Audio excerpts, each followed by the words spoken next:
még csinálok neked hang.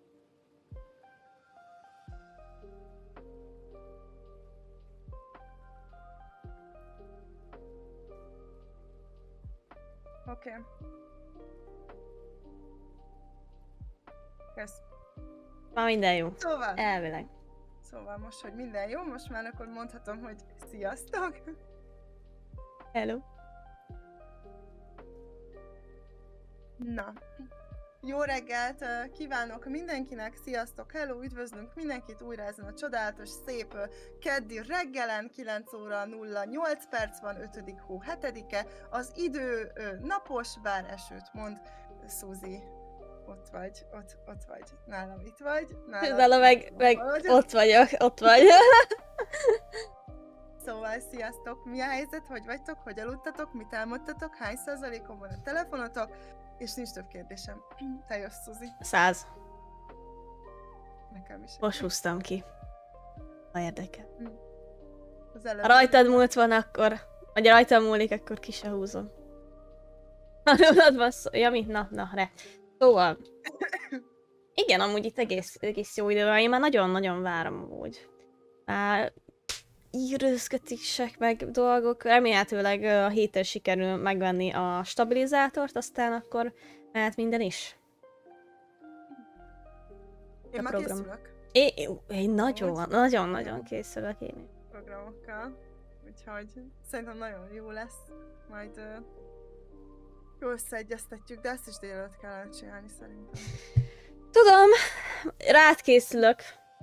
Csak miattad, hát figyelj, fölkeltem. Itt vagyok. Szerintem amúgy, ha veled fogok programozni, le se fekszek. Úgy megyek. Minél korábban mehessek. Hát mikor szoktál kelni? Hát attól függ 4-5. Na hát, akkor megyek aludni. Akkor mentem aludni. Üdvözlünk mindenkit! Ziggy. Sziasztok! A Duna vízállása milyen? Jó. Ziggy azt mondja, csinik vagyunk. Köszönjük szépen. Na, mi a helyzet? Hogy vagytok? Egyébként én gyűjtöttem össze híreket, ezt nem is mondtam a Szuzinak. Na. Hát, fogjuk rá, hogy gyűjtöttem össze híreket. Egy párat, amit így most találtam, így mostanában történt. Kezdhetnénk ilyen lightos hírolvasással, amit szólsz, aztán majd... Csak nyugodj, jó, mehet. Hallgatlak. Szóval, mondanám, ezt úgy fogom szerintem csinálni, hogy meg tudom osztani a képernyőt, ugye?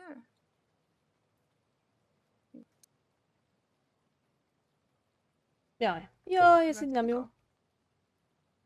Így nagyon szétesik? Nekem eléggé. Nekem bár mondjuk akkor... Nem fogjátok. Hát figyelj, végig is megnézhet. Hát az a baj, hogy így... Akkor most a híreket látjátok helyettem addig. Ja, de nem, akkor ki Ne, mindegy. Csak hogy én gondoltam... Vagy ilyenkor felveheted az... Ja, de nálad más az óvár. Én úgy raktam be, mindegy. Nem gondoltam át. Sajnálom. Ezt valóban nem gondoltam át, ne haragudjatok. Nem baj, na nyomjad, úgy nem vagyok fontos. Nyomjad. Elolvasod, azt kikapcsolod, na nyomjad.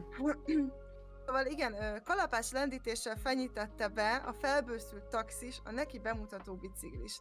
Azért gondoltam, hogy megmutatom ezt, mert képzeljétek el, hogy ehhez van egy videó is egyébként. Ugye itt egy ilyen rövid leírás tartozik hozzá, hogy utána kiabáltam, hogy mégis mi a faszomat csinálsz, majd miután a gyalogosok elhaladtak előttem, elindultam, hát ha meg tudom érdeklődni, mit nézett, de sajnos éppen akkor lett szabad a jelzéskép forgalmi jelzőlámpán, amikor odaértem, így csak vélhetően tükörből láthatta, hogy nem tetszésem a jobb kezem középső ujjával jeleztem. Ezután tovább haladtunk az amerikai út felé, ahol ő már szeretettel várt engem egy kalapács lendítés kíséretében. Amikor láttam, mit csinál, fékeztem és rákiabáltam. Mutatnám a videót. Ugye itt ez 2 perces, most én bele fogok tekerni. Lenémítom, mert nagyon rossz a izé. Hol lesz? Igen, ugye, hát itt látjátok, hogy ott megy a taxis, nem tudom mennyit lát, így talán jobb. És akkor mindjárt láthatunk egy bácsit, aki kalapáccsal fenyegeti az arra járókat. De hogy ezt így ki? Meg miért? Nézd, itt van. De mégis szarul viccesen néz ki, mert és az a kedvencem az összképben, hogy ez a fölhajtott kis bokáig le nem érő feszülős daci, akkor a feltűrting. Hát én de amúgy ez az a baj, hogy most így mit tudsz vele csinálni, mert például láttam egy másik hírt, amúgy, hogy nem tudom most így Győr fele, vagy nem is tudom, hogy valamelyik ilyen melletti kis városban volt egy... nézni, úgyse, de hosszú link láttam. Hát egy szar is. Mi az, hogy szar? Hát nálam a fele link, azt megnyitja. Neked meg? Igen, nálam is, de ha rákattintasz, megnyitja, szóval. És van valami csávó, egy ilyen, aki elvileg gyerekeket kergetett, meg nőket, meg mindenkit. Tehát mondták, hogy elvileg bolond, meg beszámíthatatlan, és hogy elvileg kisgyerekeket kergetett meg, és másra azt mondta, amikor meg akarta erőszakolni, de hogy így csináltak vele interjút a csávóval, és hogy úgy képzeld el, mint amúgy vele, ami a szerkezete, mint egy ilyen tipikus ilyen illettelen srác, és akkor ilyen, amúgy nem ilyen 30-as körül le, és akkor hogy autista, fogyatékos, mit tudom, hogy mondta, és hogy rettegésben tartja az ott lakókat, mert hogy így tényleg oda megy, és akkor elvileg idézőjelben valami fegyverrel is így kergeti őket, meg ilyenek, és hogy mondogatja, hogy megverlek, megöllek, stb., de nem csinált még úgy semmi olyat. Meg hogy mit tudsz vele csinálni, mert hogy most így a félnek már az ott lakók, úgymond, de még ezek szerint akkor nem sikerült börtönbe küldeni, meg semmi ilyes. Jézusom. De köszi a követés. Van egy... Nem tudom, mindig vannak hülyék, de amúgy ezt én is elmondhatom, mert nekünk például a szomszédunk egy fogyatékos, a mellettünk lévő, mármint, hogy szó szerint van valami az agyába, valami tumor, és emiatt kakukkó. Hát volt hangfelvételem, most szerintem az új telefonom már nincsen, ahogy üvöltözik, de minden nap majdnem. Most már kevesebbet, de régen is, amikor... Ja igen, mert az anyja ide költözött, tehát most ez ilyen 60-70-es fasziról van szó. És ide költözött az anyja, és előtte meg így üvölt, vagy mint a videó, megöllek, te kurva, na, hogy konkrétan hasonló volt, csak ilyeneket üzélt reggel, hogy a zavarta, hogy a kutyák ugatnak, úgyhogy neki is volt kutyája, csak szerintünk agyonverte, nem biztos, és hogy az utcába ugatnak, és akkor kurva, megöllek, te kurva, de tényleg esküszöm ugyanilyeneket nyomott, és amikor erre kelsz, nincs is annál szebb, vagy amikor kint vagy a kertbe, tudod, így szép minden, és akkor csak ezt hallod, hogy iszogat, persze iszogat, de nem az volt a legnagyobb baj, hogy nem tudom amúgy, hogy mi konkrét baja van velünk, vagy csak literálisan így fogyatékos, hogy egyszer Fatel állt ki kocsival, és eléugrott, és elkezdte ütni a kocsit, de hát annyi agya nem volt, hogy tenyérrel kezdte elütni, nem ököllel. Így elkezdte ütni, hogy meg foglak ölni, megöllek, és így áll a kocsi előtt, apám meg így akarodj már faszomba! És ez volt a szomorú, hogy, jó reggelt mindenki. Hogy már amúgy jelentették mások is föl, meg minden, és hogy elvileg, hogyha még valamit csinál.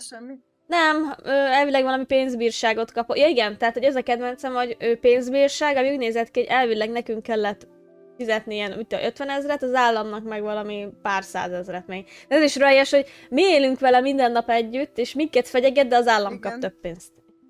Hát jó, az... Jó, nyilván. De elvileg, hogy ha csinál még valami ilyet, akkor elvileg most már jobban büntetik. De... Hát jó, csak érted, most megy... Konkrétan várnod kell, hogy megüssem, vagy valami. Hát, meddig kell várja, érted? Tehát, hogy mit kell csináljon egy embernek ahhoz, hogy foglalkozzanak vele? Tudod? Mert igen. Hány ilyen sztorit hallasz egyébként, hogy elraboltak nőket, meg mit tudom én, és akkor tudod, hogy mondjuk többször jelentették arra. Most ott van például eszembe jut csak az a Jeffrey Dahmeres történet, amikor a szomszédjai folyamatosan feljelentgették, mert hogy nagyon büdös volt. És gondold el, hogyha most tényleg komolyan veszik, és mondjuk rámennek, akkor lehet, hogy ja, hát életeket akkor meg már tudtak volna biztos. menteni.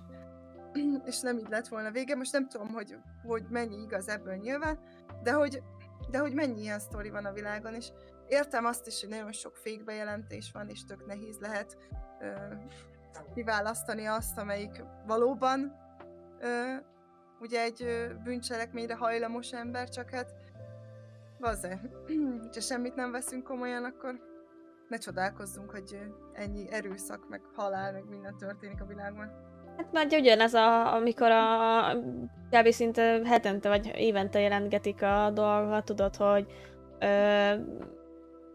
családi bántalmazás, anyuka, gyerek, hogy a férje megütötte, és akkor jelenti, meg minden. Aztán mondják hát, hogy most mit tudnak vele csinálni, és akkor addig fog menni a dolga, még egyszer, vagy nem csak megüti.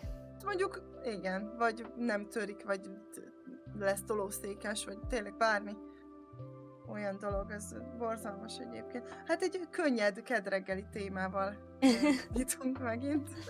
Hát megint így most. De igen, az a baj így ezekkel. Meg hogy beszélsz róla, érted, de úgysem fog semmi változni, mert hogy változzon? Ja, persze. Ilyen szomorú. Borzalmas. Fú, de vidám indítás. Hát figyelj, alapjáraton azt beszéltük, hogy a suli, meg a bullying, meg ezeket lesznek a témák, szerintem az sem túl happy téma. Egyébként igen. De ezekről is kell Jó, beszélni. Ha mindig happy témákról beszélnénk, persze, akkor ezek így, na. Szerintem is fontos. Igen. Szóljál egyébként, hogyha belekezdjünk abba a témába, még van 1, 2, 3, 4 hírem, ebből 3 olyan, hogy 1-2 percet beszélünk. Ja, felőlem már, nyomjon. Mert hogy most még volt egy másik, ami így szemet szórt nekem, az pedig az, hogy nem vagyok szörnyeteg, megszólalt a nő, aki egy halottat tolt be a bankba, hogy hitelt vegyen fel a nevében. Ezt láttam. És egyébként ez már nem az első ilyen, tehát hogy egyre több ilyen dolog történik, mert ugye ez már szerintem a 3. hír, amit olvasok, ugyanígy, hogy meghalt valaki-e, vagy és akkor szeretne hitelt felvenni. És hogy az a szomorú ebben, hogy... Erről is van egy videó, ja, de akkor igazából csak berakom a chatre, nem indítom el. És akkor meg tudja nézni az, aki... Nem tudom, miért így rakja a linkeket, egyébként nem Facebookról, hanem a 24.hu oldaláról. Tehát, hogy felmentem a 24.hu-ra és úgy szedem a linket, nem tudom, miért rakja, én hoztam, mindegy. Meg tudjátok nézni. És hogy ez is milyen durva, nem, hogy basszus, tehát maga az egész olyan, hogy ott tolsz egy halottat, nem? Hogy ez abszurd. Az a baj, hogy sajnos viszont az elkeseredés sajnos meg tudom érteni. Hogy értem a miértjét, de nagyon beteg nyilván, de hogy ez a szomorú, hogy valaki erre vetemedik, mert már annyira szar helyzetben, és most nem azért, de mondom, hogy ez egy ilyen hitelben, meg mit tudom én, nem tudom, de igen.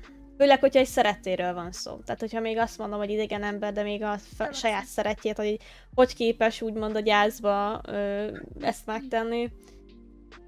Hát nem tudom. Hát, igen. Na jó. Mert meg is érted, meg nem de is. közben el is borzadsz az egészen, mert nyilván addig jól még nem vagy ilyen helyzetben, de hogy alapvetően nem tudom, hogy mit csinálnék, hogyha én ilyen helyzetbe kerülnék, és tudod, mindig azt mondod, hogy hát én soha nem csinálnék ilyet. Szerintem van az a pont amúgy. De hogy igen. Szerintem. Amikor már mondjuk annyira nagy az elkeseredettség, és belegondolsz, hogy ha ezt nem próbálod meg, akkor szinte soha. De amúgy az a vicces, hogy lehet, hogy mondjuk mit azzal, hogy bőribe került, jobb élete van, mert ugye volt ilyen Magyarországon is, még csomó helyen, hogy mondta a bácsi, hogy csak azért ment berabolni, hogy bekerüljön a börtönbe és ne fázzon télen. Mert hogy jobb ellátás, igen, mint a szálló, meg ilyenek. Igen. Tehát, hogy hogyha van lejjebb, vagy nincs vagy van lejjebb, akkor az még szomorúbb, hogy amikor már inkább börtönben mész, hogy túléld, mint hogy szabad maradj. Tehát az... Gyere, Igen, ez durva. Megnéztem ilyen börtön összehasonlítást, és amúgy nagyon durva egyes országokban, hogy amúgy konkrétan nagyon luxusba jössz, mint nálunk például egy kórházba, vagy albérletbe. Van tévéje, kis kávéfőző. Meg pingpong, meg sport lehetőségek. És nem feltétlenül a luxus börtönökről a gazdagoknak beszélünk, hanem csak, hogy az országban, hogy így a jó. De ahogy van én valahol ilyen összehasonlítás, azt mondjuk.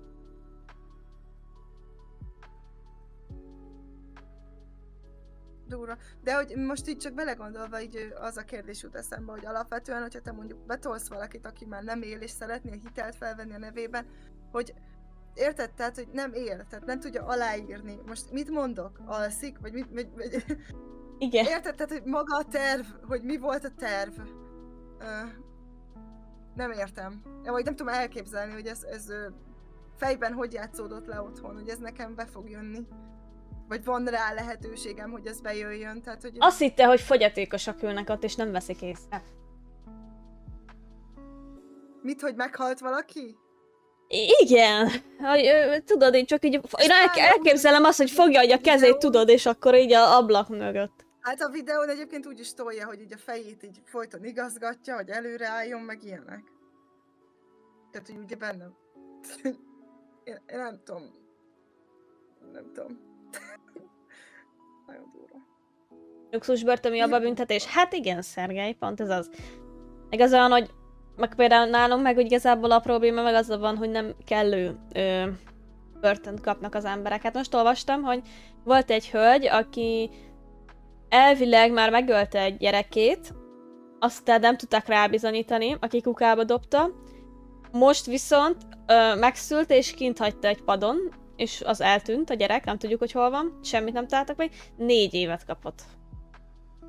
Azt hiszem 4-et vagy valamit 12. Nem tudom most már, de hogy rohadt keveset ahhoz képest, és 2 életért. És ez előre megfontolt volt. Szerintem. Ezért, tudom, hogy terhes vagyok, és akkor tudom, hogy... Amikor így legalább, de nagyon sok inkubátorba is ugye hagynak, de legalább mondták, hogy ez legalább egy átgondolt döntés, hogy adsz neki esélyt, de igen. Nagyon sok ilyen van. Tehát ugye pont ez, érted? Tehát, hogy van lehetőséget, hogy ne is kelljen vele foglalkozni, mert olyan inkubátorok is vannak például, ahol éjszaka be tudod tenni igen, a gyereket. ez is olyan volt. Tehát konkrétan van ilyen, hogy kintről berakod a gyereket, és akkor ugye beviszi egy ilyen szalag, hát most nem tudom, hogy mondják, most tök hülye hangzik így, de hogy ugye bekerül a nővérkékhez, és nem látnak, nem kell aláírnod semmit, csak szó szerint minden nélkül ott hagyhatod a gyerekedet. Nagyon durva, és még az arcodat se adott hozzá, érted? Tehát, hogy miért nem viszi el akkor... Lehet, hogy arra lehet, hogy valószínűleg, tehát, hogy az elkeseredettség, hogy még nem volt a közelbe, vagy lehet nem is tud erről a lehetőségről, mert most ezek kinézem, hogy finge nincs, hogy ilyet lehet csinálni, vagy fél attól, vagy nem jutott el odáig, vagy én nem tudom. Tehát, hogy ezek valószínűleg szerintem ilyen kisebb falukban történik, és most nyilván, ha nincsen autó, akkor nem fog elkocsikázni egy izéig. Na jó, de szerintem védőnő biztos van. Tehát, hogy nem hiszem, hogy nincs olyan... Érted, nem? Mondjuk nem, lehet, hogy nincs, igazad van, egyébként lehet, hogy nincs. Ja, igen. Vagy lehet, hogy izé titkolva. Az is lehet, hogy összeszűrte a levet a ellenséges család morcikájával, aztán nem lehet, hogy nem derülhet ki a dolog, mert különben a családháború lesz. Rómeó és Júlia. Hát igazából szerintem nincs az az indok, ami ez elfogadható. Tök mindegy. És hogyha valaki ilyen téren ennyire önző, hogy egy életet kevesebbnek tart, mint az, hogy most tudom én, mi történik, akkor az szomorú. Hát nem normálisok, de hát szerintem ehhez mentális betegnek kell lenni. Tehát persze. Aki nem méri fel ennek a súlyát, az a fejben nincs rendben szerintem. Az. És most nem csak ez, tehát hogy nyilván egy gyereknél nincs rosszabb, azt szokták mondani, de hát bármilyen, most gondold el, aki szerelemféltésből megöli a párját. És abból is, hát Dunát lehet rekeszteni vele, annyi ilyen van. Én már csak a mi országunkban is, érted? Nem, hogy még mondjuk Amerikában. Főleg igen, ott ahol a sarki kisboltba veszel egy fegyvert. Lemegyek, veszek egy sörétest, azt hazamegyek, azt lelövöm, mert ha annyi nem vagy, másé se lehetsz. Tehát, és mennyi ilyen van. Mivel köszi a követés? Igen, az a legrosszabb, amikor ez a dolog, hogyha ha az enyém nem lehetsz, akkor ez tipikus, hogy dögölje meg a szomszéd tehenne szituáció. Volt most is volt valami. Egy a napokban egy nő felmászott a Lánchídra mászott? Hol Ja, mászott ja, fel? igen, valamelyik hídra. Na, most csak eszembe jutott ez, és így kitérhetünk a bullyingre is egyébként. De őt legalább mert, leszették elvileg. Igen, de láttatok egyébként a kommenteket alatta a Facebookon? Nem tudom, hogy melyik kiosztotta meg, de hogy szembe jött velem tegnap, és az meg olyan kommentek voltak alatta, hogy én csak igazából nem is tudok erre már mit mondani. Tehát, hogy a 3/4 az arról szólt, hogy miért nem ugrott le, ha már felmászott, utána a maradék az körülbelül meg az volt, hogy hát most ezt komolyan nem venném, mert hogy ez csak feltűnési viszketegség, meg úgyse ugrott volna le, meg aki öngyilkos akar lenni, az oldja meg otthon. Vágod? És nem hazudok, szerintem a 99% a hozzászólásoknak ez volt. Meg hogy hogy miattatok nem veszik komolyan az öngyilkos hajlamokat. Mert hogy így drámáztok a hídon. Meg hogy legközelebb inkább lefele lökjétek, ne visszafele hozzátok. És ezt akartam megkérdezni, hogy erről mi a véleményed? Hát, az a baj, hogy én nem csak ezek alatt, hanem kb. Szinte bármilyen ilyen, ha negatív dolog történik, van mindig egy faszkalap. És nyilván vannak ugye ilyen többek, tehát hogy én meg, hogyha reflektáltok, akkor nem ezzel a szituációval, de hogy például ott is, hogy pont valamelyik nap meséltem, hogy volt egy utazási iroda, ami becsődölt, és ugye a pénzeket nem kapták vissza az emberek, és akkor azért több milliókról van szó. És a kommentekben konkrétan szinte csak az volt, hogy akinek erre telik, akkor az annak nem mindegy, hogy most ez a pénz elúszik-e vagy sem, meg hogy miért nem volt jó a Balaton, meg hogy tehát hogy egyből ez hogy ne érdemlik, akinek nem jó a Balaton, meg a Tiszató, meg ezek annak, akkor szenvedjen.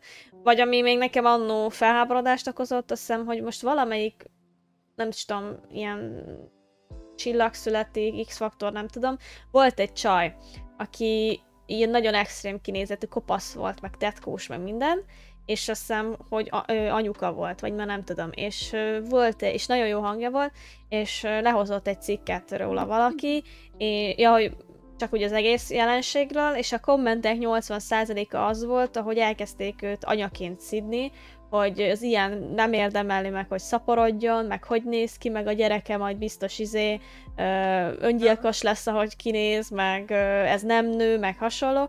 És engem az rohadtul elkeserített, hogy tök normális volt az ember, tehát kedves volt, volt, jól énekelt, meg akarta mutatni a világnak, és csak azért már, hogy nem úgy néz ki, akkor már olyan kommentek voltak alatta, hogy inkább ölje meg magát, meg ilyenek, hogy ezek engem annyira elszomorítanak, hogy elhiszem, hogy poénkodnak az ilyenekkel, de nyilvánosan ezeket megosztani, ha komoly, ha nem, tehát én már esküszöm, ha lehetne, én büntetném, hogy valamennyire érted, hogy mert ez a szavaknak súlya van. Így van, Panda.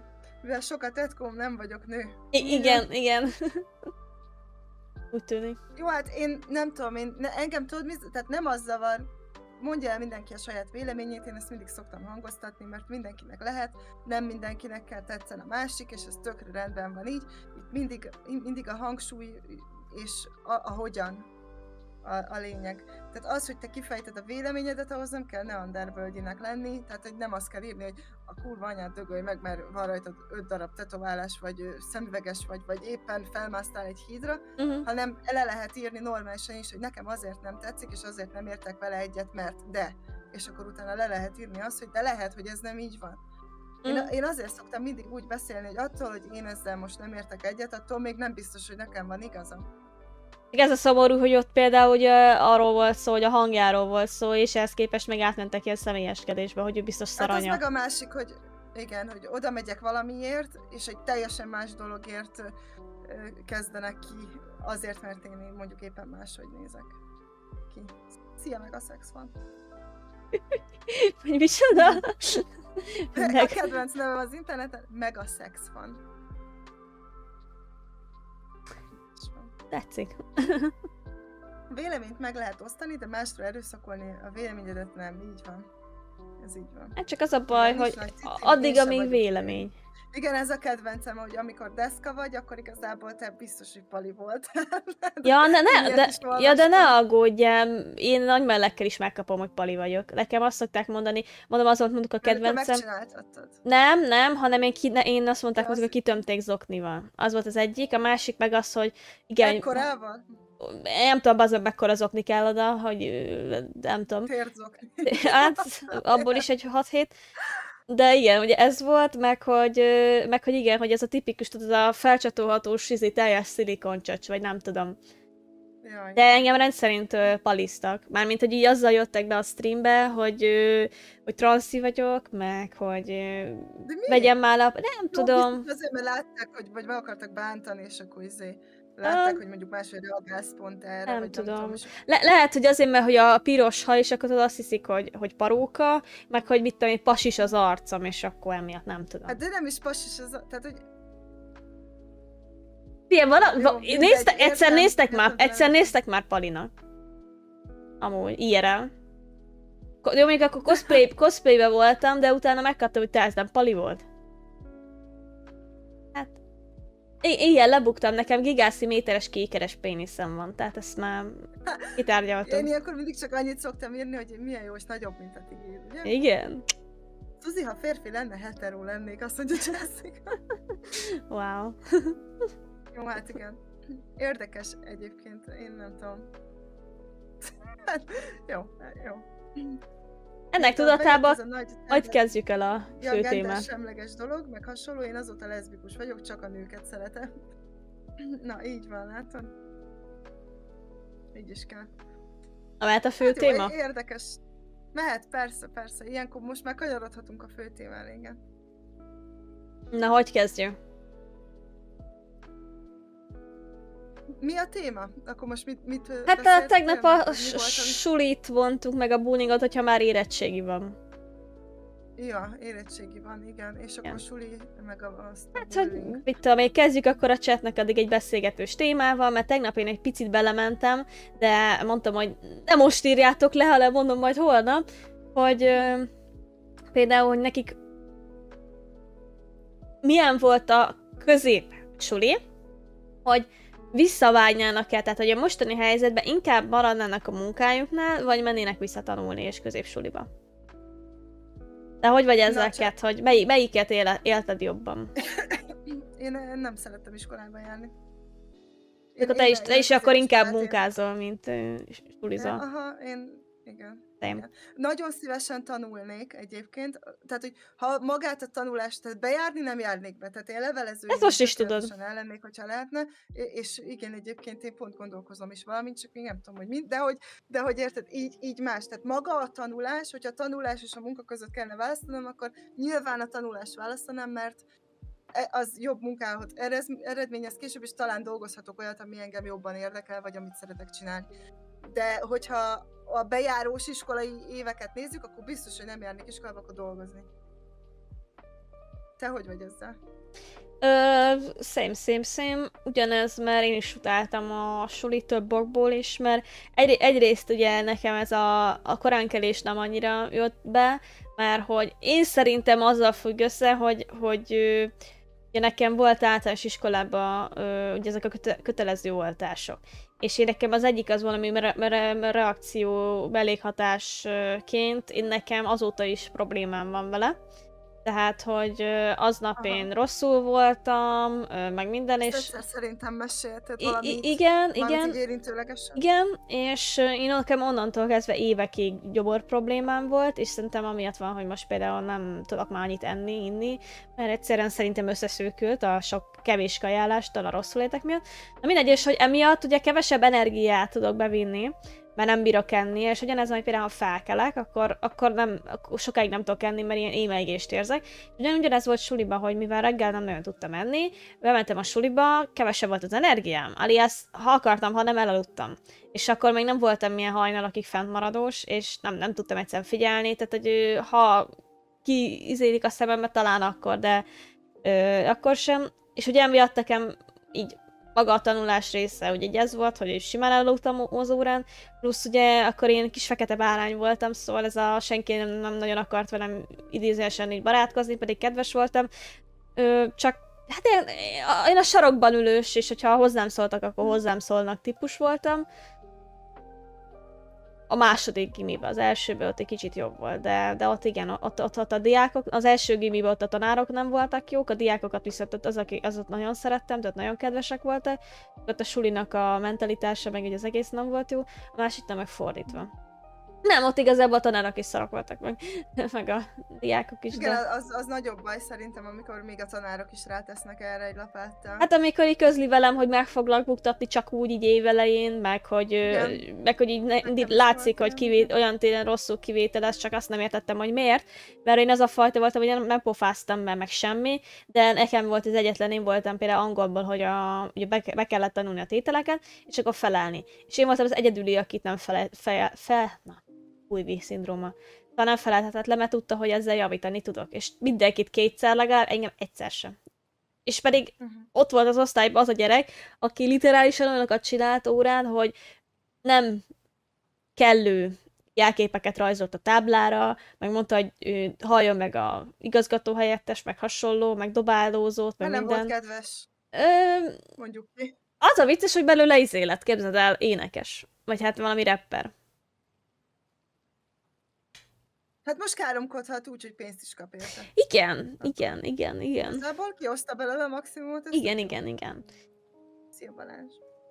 Szóval mindenképpen. Jessica írta közben, hogy én pont most meséltem, hogy én 2 évet kihagytam a suliból, de tanultam, csak nem jártam be, mert utáltam az embereket, ha bejártam, akkor az igazgatóhoz kerültem kb. Mindig, de a tanárok miatt utáltam, nem az osztálytársak miatt, mert mindig voltak barátaim, meg kb. Mindenkivel jóban voltam. Meg ugye én inkább dolgoztam, mert 13 évesen kezdtem el melózni, még azt ugye hozzáírta.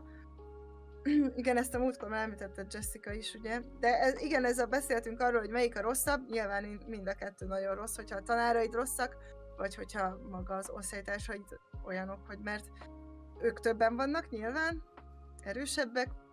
Én sem szerettem egyébként, én is mindig olyan voltam, hogy kb. Beültem a sarokban, és akkor el voltam, mint a befőtt. Nem nagyon voltam én sem ilyen barátkozós, hogyha odajött hozzám valaki, akkor tök jó, de mindig volt bennem egy olyan félsz, hogy vajon most azért akar-e velem barátkozni valaki, hogy utána mondjuk nevetségtárgyával tegyen, vagy ilyesmi. Akar valamit. Igen, mit akar pont tőlem, mert nekem például én azt az általános iskolából így tovább vittem, úgymond, mert hogy engem sokat csúfoltak még az általános iskolában, és akkor ugye a középiskolában meg már alapvetően is úgy mentem be, hogy igen, tehát hogy szex van. Biztos, hogy mindenki ilyen hülye, vagy nem tudom, vagy hogy és akkor ugye jött az, hogy ez a velem van-e a baj, vagy egy pillanat hívnak telefonon, de menjél. Tudod. Szóval nálam is inkább igazából az a része volt, hogy ugye magammal vittem ezeket a gyerekkori traumákat, és akkor ugye azokat hogy dolgoz föl középiskolában. Aztán középiskolában nagyon ilyen bezárkózós gyerek voltam, szóval ezt itt teljesen átérzem így a Szuzi irányából. Én ennyi idősen is így érzek. Mármint, hogy alapvetően nagyobb társaságban, köszönöm szépen a keltést egyébként, Húcsó. Tehát, hogy nagyobb társaságban még mindig frusztrálva érzed magad, Ziggy? Egyébként ez biztos, hogy magunkkal hozzuk így az évek során alapvetően. Jó napot kívánok, Erika vagyok. Bocsánat, társadalomkutatást végzek, kérem segítsen nekem, hogy az országot tudjuk konkrétan így tett ilyen, szerintem 60 éves néni, vagy 70 éves nénike.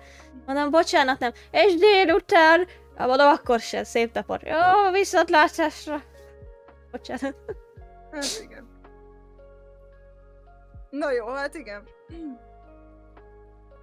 Szóval igen,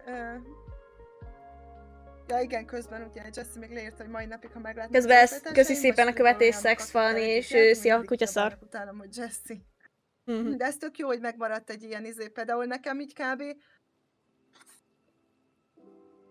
Hát szerintem talán 2 ember van, akire azt mondom, hogy úgy suli után megmaradtak, és mondjuk ismerősök vagyunk. Tehát, hogy nekem így több nem. Nekem se sok. Meg. tényleg talán 2 az, akivel ilyen, de az is úgy, hogy 2 évente egyszer rám ír, vagy én írok rá, hogy vagytok, ti hogy vagytok. Vagy látom, hogy mondjuk megházasodott most az egyik, és akkor írtam neki, hogy gratulálok, köszi, és amúgy hogy vagytok. Tehát, hogy ez a szintű beszélgetés, tehát, hogy azért itt nyilván nem egy baráti kapcsolatról van szó, úgymond. És ugye az Ziggy még írta, hogy ő még ennyi idősen is így érez, hogy nehéz ugye, tehát hogy nem tud, tehát hogy több ember között azért kellemetlenül érzi magát, meg hogy valamiért csak ki akarnak majd nevetni. De egyébként ez tök durva, ez olyan, mint amikor belépsz egy társaságba, ahol nem ismersz senkit, majd eltelik egy fél óra, és mondjuk kimész WC-re, vagy elmész inni-hozni, vagy és addig jól összesúgnak a háta mögött. És azon gondolkozol, hogy úristen, vajon most engem kibeszélnek? Mondtam-e olyat, amiről ki tudnak beszélni? Mondtam egyáltalán bármit?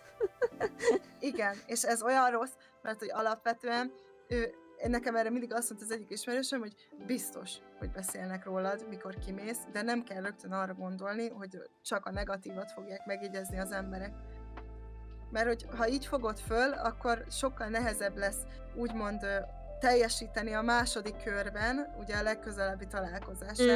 Ez jelentheti azt is, hogy amíg visszaérsz a budiból, mert ugye egy rossz szájízzel térsz vissza, hogy hú, az engem biztos most kibeszéltek, ezért ugye visszafogottabb is leszek, más sugárzok magamból ki, és hogy egyébként ezt így nem szabad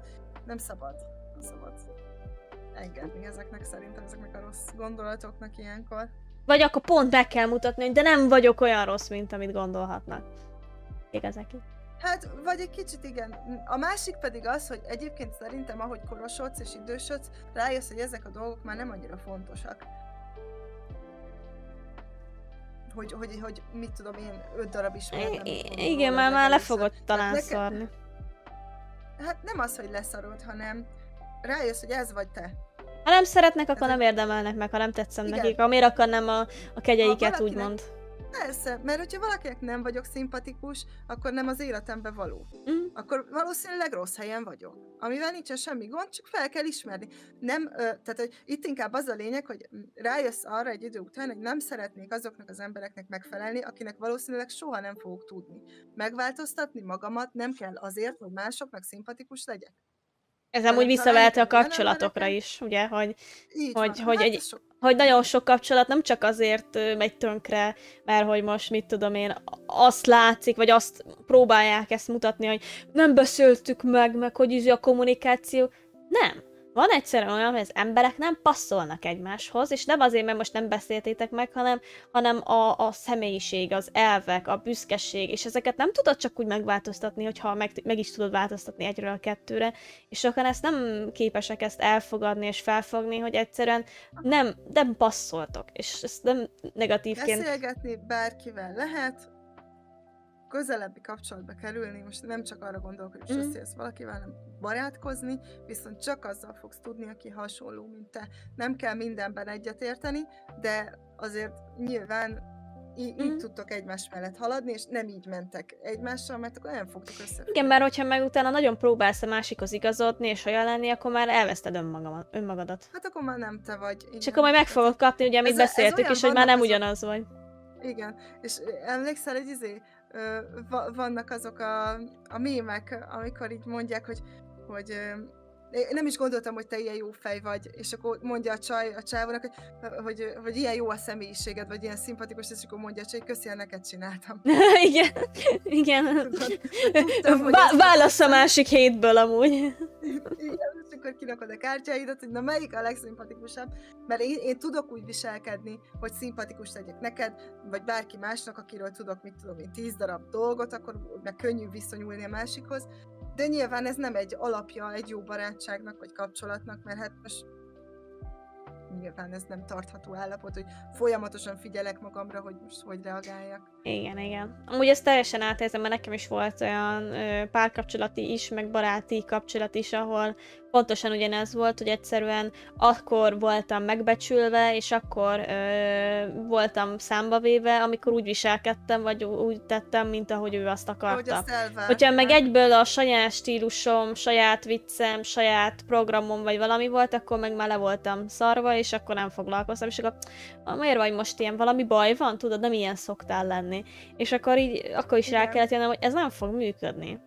Tehát, hogy az nem jó, mert te se leszel egy idő után boldog, és hogyha ez a folyamatos megjátszás van, akkor ez a másiknak sem jó. És akkor itt kell felismerni ezeket a dolgokat, és szerintem ezzel nincs is probléma, csak sok embernek ugye nagyobb a büszkeség, és nem fogadja el, hogy rájöjjön, hogy basszus, én nem vagyok neked való, vagy te nekem. Igen, erre is van egy mondás egyébként, hogy az egyik legnehezebb dolog az életedben a másokkal szemben való saját magad felvállalása.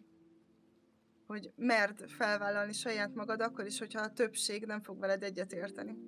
Megredeko. Most bármi olyan témával kapcsolatban. Igen. Közben még Dani írta, hogy az elejéről lemaradtam, de nekem suliból senki nem maradt meg, érettségi után még a legjobb barátnőm is letörölt mindenhonnan, minden ok nélkül, néhány tartós barátom maradt, meg azóta, hogy középsulis voltam, ők is gémerek nyilván. Hát nyilván azok azért maradtak meg, mert ugye ők a hasonlók, ugye hozzád, illetve ti hasonlítatok úgymond egymásra, és akkor így pont pár napja meséltem, hogy én fiatalabban sokkal magabiztosabb voltam, és könnyebben barátkoztam, mint most. Azért, mert nem voltál fiatalon, azért ismerkedsz könnyebben, mert úgymond nem igazán tudod, hogy mik az elvárásaid a másikkal szemben. Szeretnél barátokat. Most már nem csak barátokat szeretnél, ahogy idősödsz, hanem olyan barátokat szeretnél, akik valóban hozzá tudnak kapcsolódni, és ez a kettő nem ugyanaz. És ez a nehéz, mert most már úgy barátkozik az ember felnőtt fejjel, hogy alapvetően az első gondolatom az, hogy adok egy esélyt, de belegondolom azt, számításba veszem azt, hogy nem biztos, hogy be fog jönni. Ezáltal nehezebb barátkozni is, hiszen tudod, hogy nagy a bukás lehetősége mondjuk egy ismeretlen embernél, akivel... De most már az is sajnos befolyásoló tényező, hogy hol lakik, van-e gyereke, van-e párkapcsolata, bármi, mert nekem is az, hogy ugye... Hát azért reméljük, jó, ezt úgy tudnám inkább mondani, hogyha alapvetően elkezdesz ismerkedni, és úgy kérdezed meg, akkor szerintem nem akkora probléma, ez inkább szerintem akkor szokott probléma lenni, amikor te nagyon, mondjuk mi ketten nagyon jóban vagyunk 5 éve, és mondjuk nekem most lesz egy gyerekem, vagy egy új párkapcsolatom, és az rányomja a bélyeget a barátságunkra, tudod, de szerintem, hogyha alapvetően úgy ismerkedsz meg a másikkal, hogy már megvannak ezek a dolgai neki, tudod, és akkor tehát azt az élet stílusú gyorsaságot tapasztalod, tudod, tehát nem változik maga ez a dolog, akkor szerintem úgy könnyebb, hogyha már könnyebb, de azért nagyon nehéz, hogyha nem hasonló a dolog. Például ugye a miénk literálisan teljesen különböző. Hogy te korán kelsz, akkor én megyek aludni, neked annyira ked, én meg nem akarok, szóval így teljesen... Igen, de ez is például, hogy idézélbe ellentét, és most a stream kb. Az, meg az egész gaming, meg az egész, ami így összehoz minket. Nem azt mondom, csak azért nehezebb. Tehát, hogy nekem is most már az, hogy nekem alapjáraton nincsenek lánybarátaim. És persze, nem lehetetlen, csak tudod, azokat a képeket, meg mémeket is látom, amikor így próbálják megbeszélni 25 fölött, hogy akkor mikor találkozok, és mondja, hát nekem a szerda meg a csütörtök, jó? Neked mikor? Hát a kedd péntek. És akkor fél év múlva vagy talál rá. Pont most láttam egy ilyen videót, amikor a végre a legjobb barátnőmmel, vagyis hát a barátnőmmel elmegyünk egyet közösen kávézni reggel, és akkor ilyen 80 éves mamika így, tudod, mert már megöregedtek, bazd meg, mire össze tudták hozni, de hát a felnőtt barátságok szerintem 80%-a az azért ilyen. Sajnos. Igazából az a barátság, az igazi barátság, ahol nem minden nap találkoztak, meg beszéltek, de hogyha tudod, hogyha mondjuk, mit tudom én, egy évig nem beszélnétek, de ráírnál, hogy most gáz van, akkor ugrana ugyanúgy. Meg tudod, hogy honnan tudod? Nekem egy ilyen barátnőm van, és ezt mindig szoktam emlegetni, a Niki, tehát van, amikor mi 2 évig nem beszéltünk egymással, és képesek vagyunk ugyanonnan folytatni a beszélgetést, ahonnan abba hagytuk. És hogyha én ráírok 2 év után, és szia Niki, ráírok szerdán, megiszunk egy kávét, és ő azt fogja mondani, hogy szia, persze, úgyis rég beszéltünk. És ez valós, mert mi ezt 11 éve így játszunk. És tényleg és volt olyan, hogy rám írt, nem beszéltünk, nem tudom mióta, és rám írt, hogy figyelj, nagyon szarú vagyok, nem baj, ha felhívlak, dehogy baj, hívjál, és megbeszéljük. És tényleg, tehát, hogy Én ezt mondom azt, hogy ez egy olyan barátság, ami tudom, hogy hiába, ha nem beszélünk, 88 éves koromra is ugyanígy fog menni, és tudom, hogy számíthatok rá. De nekem például a Niki az egyetlen egy ilyen barátnőm. Tehát más úgy nem nagyon van, akivel ezt így el tudom képzelni. Hát nekem is ilyesmi volt ugye az Ancsa is, hogy nekem is, hogy így mit tudom én, fél évig, hogyha úgy van, hogy nem is beszélünk, de hogyha úgy van, akkor simán egyszer csak nem, úgy nem jössz át, és akkor eldomálgatunk, meg mit tudom én. De már szerintem egy éve tervezzük, hogy elmegyünk amúgy sushizni. Azóta se jött össze. De majd össze fog jönni. Eljön az ideje. Utkor vittem neki sushit. Szerintem... Na, megelőztem a dolgot, és vittem neki. Nem kell ezeket szerintem annyira vére komolyan venni. Aki szeretne veled lenni és időt tölteni veled, az talál rá lehetőség. Mennyire igaz tényleg, hogy nem csak barátság vagy tényleg, hogyha valaki veled szeretne lenni és akkor annak nem kifogásai lesznek. Ez így van. Az rád fog írni, még ha annyit is 2 futás között, hogy szia, na minden rendben, hogy vagy, hogy érzed magad. Mert eszembe jutottál, és lehet, hogy nem beszélgettünk 2,5 hónapja, de attól még random időpontokban mindig eszembe jutsz. Csak találni kell időt. Na és akkor még visszatérve a suli, nem tudom. Neked például hogy ment az érettségi? Már érettségi. Rettegtem. Én minden ilyentől rettegek, nagyon. Aztán meg sima liba volt. Tehát, hogy általában jobban félek ezektől a dolgoktól, mint amennyire kellene. De én így hányásig, tehát, hogy én nagyon tudok stresszelni ezeken a dolgokon, utána rájövök, hogy valójában nem kellett volna. De nekem nem volt úgy semmi ízém. Ez maradt meg bennem nagyon, hogy az izgulás alapvetően. De másra nem is nagyon emlékszem. Akkor nem volt semmilyen vicces, érdekes? Hát, hogy túléljem. Lelkileg, de ne törjek össze, tudod. De nálunk hogy semmi. Miért neked volt nekem volt. Hát nekem elég sok minden.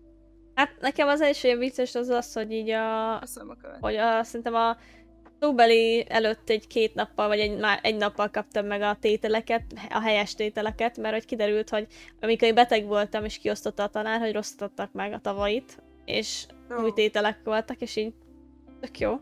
De szeretem az ilyen igen, de hogy úgy nem én hibáztam, mert én elkértem, tök jó, hogy akkor adnom, és akkor rosszat adtak meg, és így az meg. És akkor pont olyat húztam, mert volt amelyik, tehát hogy nem az összes volt rossz, csak egy pár, de pont olyat húztam, amelyik más volt. Szóval az volt, még nálam az a baj, olyan tanár volt, aki kedves, aranyos, de nagyon haragszom rá, mert ő végigpofázta az én szóbelimet. Tehát, hogy nem hagyta, hogy beszéljek. Elkezdtem, és belebeszélt, és mondta tovább, és így ezért idézel húzta le, mert ő végigpofázta. Én még így tök jó. Hát de... Próbáltam belevágni a szavába, de ő csak azért minden egyes mondat után hozzátett meg. Hát nem, hogy konkrétan. De az írásban így jobb lett, mint a szóbeli, csak így tök jó, hogy belebeszél. Na mindegy. A másik az még szerintem az volt, vagy így nekem ugye 3 dolog volt, emiatt így vicces. A másik az volt, hogy úgy volt, hogy MIOS-ból akarok érettségizni, és szerintem ugye jártam tudod ezekre a kis felkészítő, vagy mit tudom én milyen órák, ugye, amik így kötelezők voltak abból a tárgyban, amit választottál, és emlékszem, hogy én akkor így 1,5 évig bejártam a BIOS-ra, aztán amikor a kromoszóma, meg a XY, meg mit tudom énre mentünk, akkor ide pár hónappal az érettségi előtt eltettem, hogy akkor én nem BIOS-ból fogok mégse érettségizni.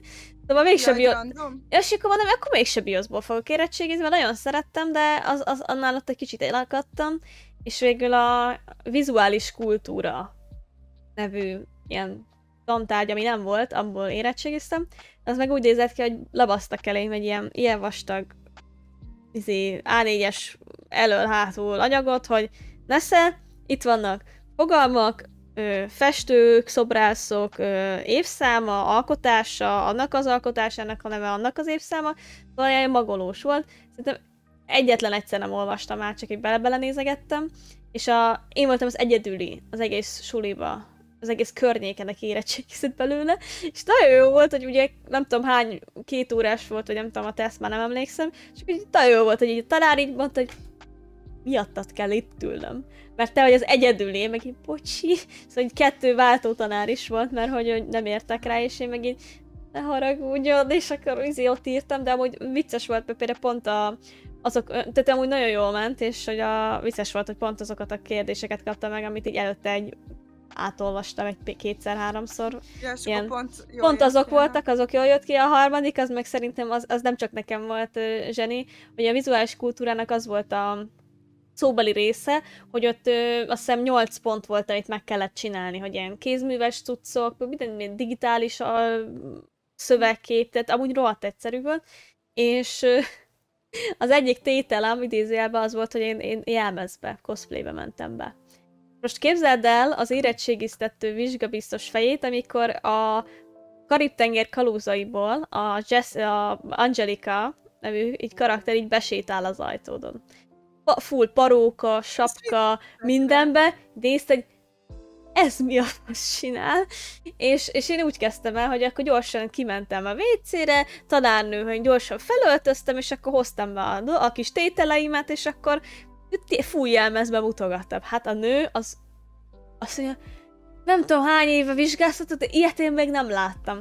Soha nem találkoztam. Soha nem. És az volt a legviccesebb, hogy ugye utána voltak ilyen átadások, amikor átadták ugye a izéket, aha, és akkor én kaptam egy dicsérő oklevelet, hogy ugye erre a tantárgyból, mert hogy passzeg ilyet nem lett, és azt mondta, hogy mindig mondták, hogy voltak ilyen sztorik, amiket tudod mindig elmeséltek a gyerekeknek, igen, hogy na, mondta, hogy ez egy ilyen lesz.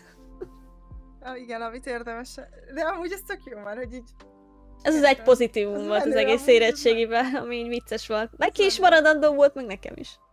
Ez mindenkinek szerintem, aki meglátott aznap, az beégtél a retinájába. De jó. Szia, Razor!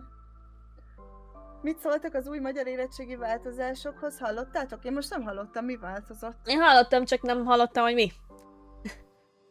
Szóval valami volt. De, hogyha leírjad Ráni, akkor... Jó a hajam, köszönöm. Tettek bele művészeti részt. 20 pontot ért. Amit, hogy... Mit jelent a... Ki tudod fejteni ezt egy picit? Nekem, vagy nekünk. Én ugye, hogy nem jártam suliba, nem is nagyon tanultam érettségire, és a román érettségire úgy mentem, hogy vasárnap végig buliztam, és nem aludtam semmit, reggel meg mentem érettségire, és még pasztát se vittem, mivel írjak. Ja, meg akkor én... Mondjuk amúgy ezt sose értem, és egy kicsit... Volt a nagyobbik lányom, ő már 6 hónapos volt. Hú, az amúgy kemény, így baba mellett. De mondjuk én tökre irigylem azokat, akiknek ilyen könnyed volt az érettségi, mármint, hogy mesélt egy ismerősöm is, hogy másnaposan ment be, és a tanár végig segített. Tehát nálunk nem, hogy segítettek, hanem még húztak is le, és másnál meg úgy mondta, hogy hát másnaposan mentem be, és amúgy mindent megmondtak, meg együtt diktáltak le. Keci, mondom, hogy nálam mondom, meg így konkrétan így, nem, hogy segíteni nem segítettek, még nehezítettek, és mondom, nem akarom elhinni. És amúgy ennyire látszik, hogy ezek az ilyen érettségi tesztek, ezek amúgy rohadtul nem valósak, mert hogy annyi intézmény, annyi szokás, hogy valahol ugye volt olyan, hogy együtt csinálták meg segítettek. A tanár oda jött és súgta neki. Is van sok de hát nekünk a mai napig van, akiket így, mit tudom én, ismerősök gyerekeinek most érettségizett, mondjuk múlt év, vagy valami, ugye nekik is nagyon sok ilyen volt, hogy igazából megoldotta helyettük a tanár. Tehát, hogy bementek, és így Nálam meg nem, és ez tök rossz, mert hogyha meg mit nem lett ugye olyan nekem annyira de 100%-os, és emiatt így tök szarul esik, hogy az a gyerek, aki meg amúgy így hülye tényleg, tehát hogy így most oké, lehet, igen, hogy nem magolta be, de hogy így látszik az alapértelmi szintjén, hogy nem túl okos, és mégis jobb lett neki mondjuk. Nem, amúgy hát jó, csak, hogy igen. Nem kell magad, értem. Ja, persze, csak ugye ez alapján, voltak, akik ez alapján mérték, hogy na, akkor most ilyen lett. Igen. Szerencsére, hogy már nagyon senki nem nézi, csak megvan, jó, akkor. Ezt hanem csak utána, amikor az egyetemi időszakok, amikor akkor ott kellett váltani, akkor mindenki rá volt feszülve, hogy úristen, meg legyen a pont, és akkor volt egy ismerősebb is, aki ezzel, azt amúgy életem egyik legnagyobb ilyen karmája volt, hogy ő nagyon egy ilyen faszkalap volt, hogy mindenkivel, hogy beképzelt volt, és mindig többre tartotta magát, hogy most maradjatok csöndben, mert nekem tanulnom kell, mert hogy én a BME-re, meg amit tudom, én oda fogok menni, és a tesómat fogom, vagy valami nehéz szakra ment, és hogy a tesómat fogom követni, mert hogy én nagyon jó vagyok, és hogy mindenkit lenézett, és annyira röhögtem, amikor nem vették fel, és kiharadt egy év, mert csak oda jelentkezett, mert ő biztos volt benne, hogy felvezik, és nem vették fel. Aha. Olyan jól esett, csak azért, mert engem is többször így beszólt, lenézett, és stb. És Igen. A szövegértés és nyelvi irodalmi műveltségi feladatsor egy alkotáshoz, irodalmi vagy nyelvi témájú értekező prózához, eszéhez, vagy annak részletéhez, lírai műhöz, szép prózai alkotáshoz, vagy annak részletéhez, drámához, vagy annak részletéhez kapcsolódik. A feladatsor szövegértést, nyelvi ismereteket és irodalmi műveltséget vizsgáló kérdéseket egyaránt tartalmaz. Ó, értem! Ez ugye ez a művészeti rész most az érettségiben, ami 20 pontot ér. Hát most beszélgethetnénk egyébként arról, hogy ez jó vagy rossz. Van, hogy jó, van, hogy rossz. Én egyébként nem vagyok ellene az ilyen művészeti oktatásos résznek. Hát, szerintem tök mindegy, hogy amúgy, hogy dolog. Milyen, csak az, hogy felkészíteni arra. Tehát, hogy igazából, hogyha... Az a lényeg, hogy ne úgy rakják be, hogy vakon érted, senki nem tudja, hogy lesz ilyen, mert akkor kicseszés, mert hogyha soha nem találkoztam vele, érted, akkor mi a fasz tudnék róla érettségin. Igen, mert igazából tök mindegy, hogy úgymond mi a kérdés, hogyha a feladat típussal találkoztál, úgymond, tehát, hogy akkor rizsázni az így kinda tudsz valamennyit. Tehát, hogyha látod, hogy egy szobor, akkor talán valamennyire mondjuk, akkor el tudsz rizsázni rajta. De igen, hát nálunk voltak olyan feladatok, amiket is soha nem láttunk, de ez igazából szerintem a tanár hibája volt, hogy nem készített fel rendesen. Igen, az inkább annak mondanám. The Iron Lady. Köszönöm. Meg hogy nincs érvelés, mint választható kifejtős téma, elképesztő pedig kiváló tudás, ha tudsz érvelni. Ja, hát igen. Mondjuk, amin én... Vannak ezek a vitaklubok Amerikában. Amúgy azok nem rosszak. Szerintem azok nagyon hasznos dolgok. Nem tudom, hogy Magyarországon van-e ilyen. Én biztos, hogy vannak, de nem túl elterjedt. Igen, de szerintem egyébként a vitaklub az egy jó dolog lenne.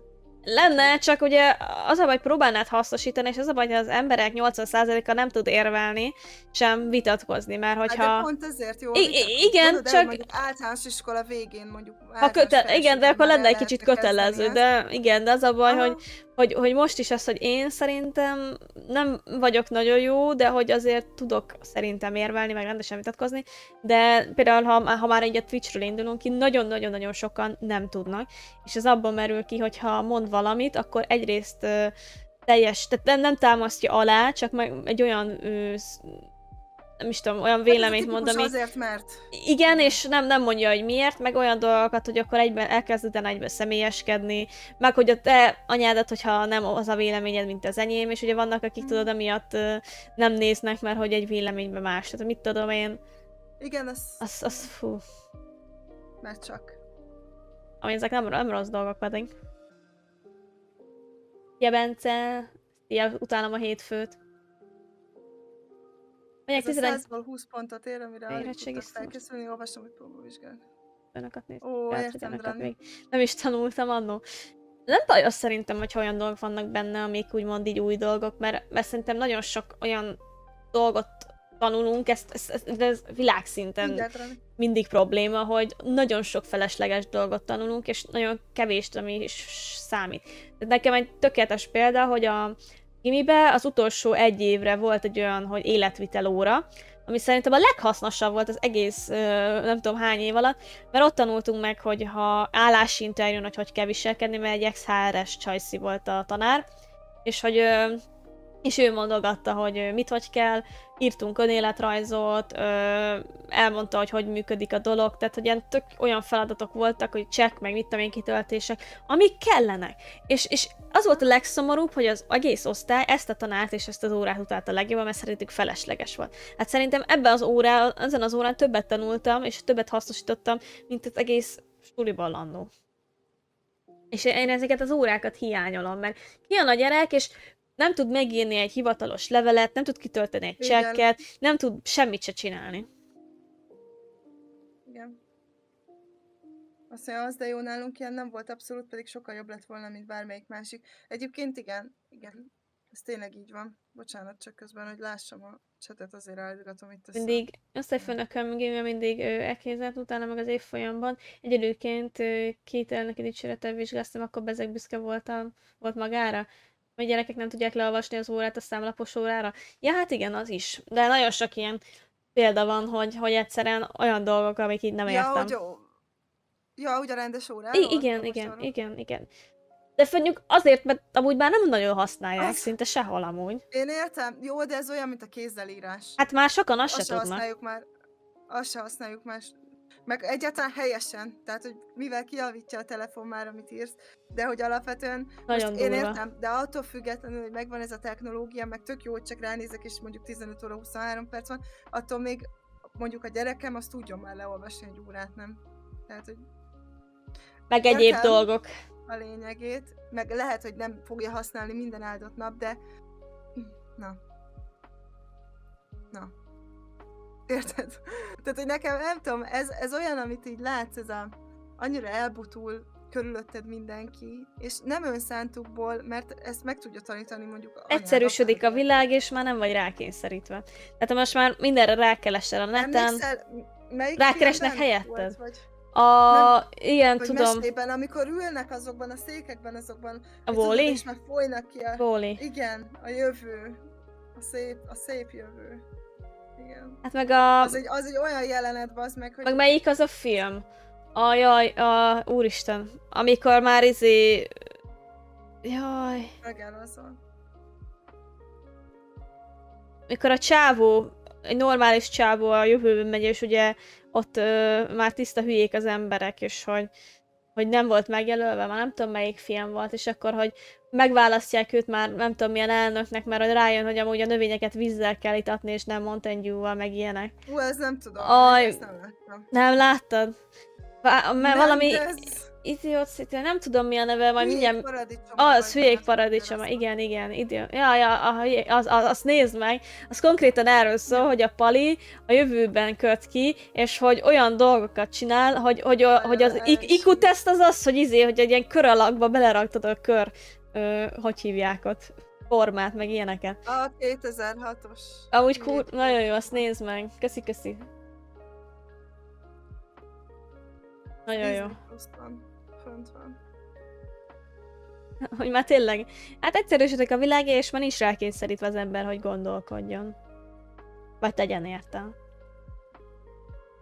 Már elkeresel egy témába, és már kikeresik, konkrétan már ugye kikeresi neked a cikkeket, meg a dolgokat hozzá. Tehát nekünk még azért tudod, még azért nálunk is az internet, de nekünk még azért egyenként bepötyögni, meg kimásolni, meg jó, de alapvetően ez nem rossz. Tehát ja persze, nem mondom, hogy rossz dolog, csak az, hogy nem tudjuk megfelelően használni, hogy ezzel inkább fejlődjünk, mint hogy hátrafele csúszunk, inkább szerintem itt azzal van a legnagyobb probléma, hogy nem a fejlődésre használod, hanem inkább a lustulás. Tehát, hogy... Igen, mert azt kellene, hogy megkönnyíti neked hogy az idő spóroljon, hogy te azzal hogy szenvedsz, hogy összeszed, de hogy pont azt kéne, hogy akkor meg is tanul, de ugye sokszor ugye tényleg azt csinálják, hogy csak így Ctrl-C, Ctrl-V.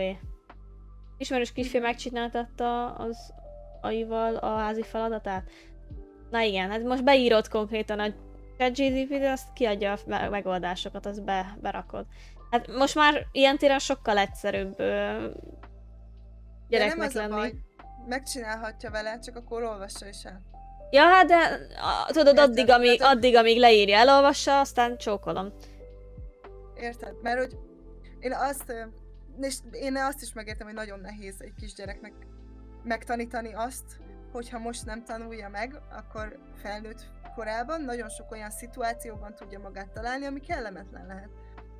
És gondold el, hogy mondjuk te így az AI-jal végigcsalod az egész iskoládat, és most mondok egy nagyon meredek dolgot, tényleg, leszel mondjuk egy építészmérnök. És akkor most egy nagyon meredek, igen. Nem tud építészmérnök lenni, de most csak egy nagyon meredek példa, hogy értsétek. És akkor adnak valamit, hogy akkor mi ezt szeretnénk, akkor légy szíves, csináld meg, és megcsinálod. És utána összeomlik.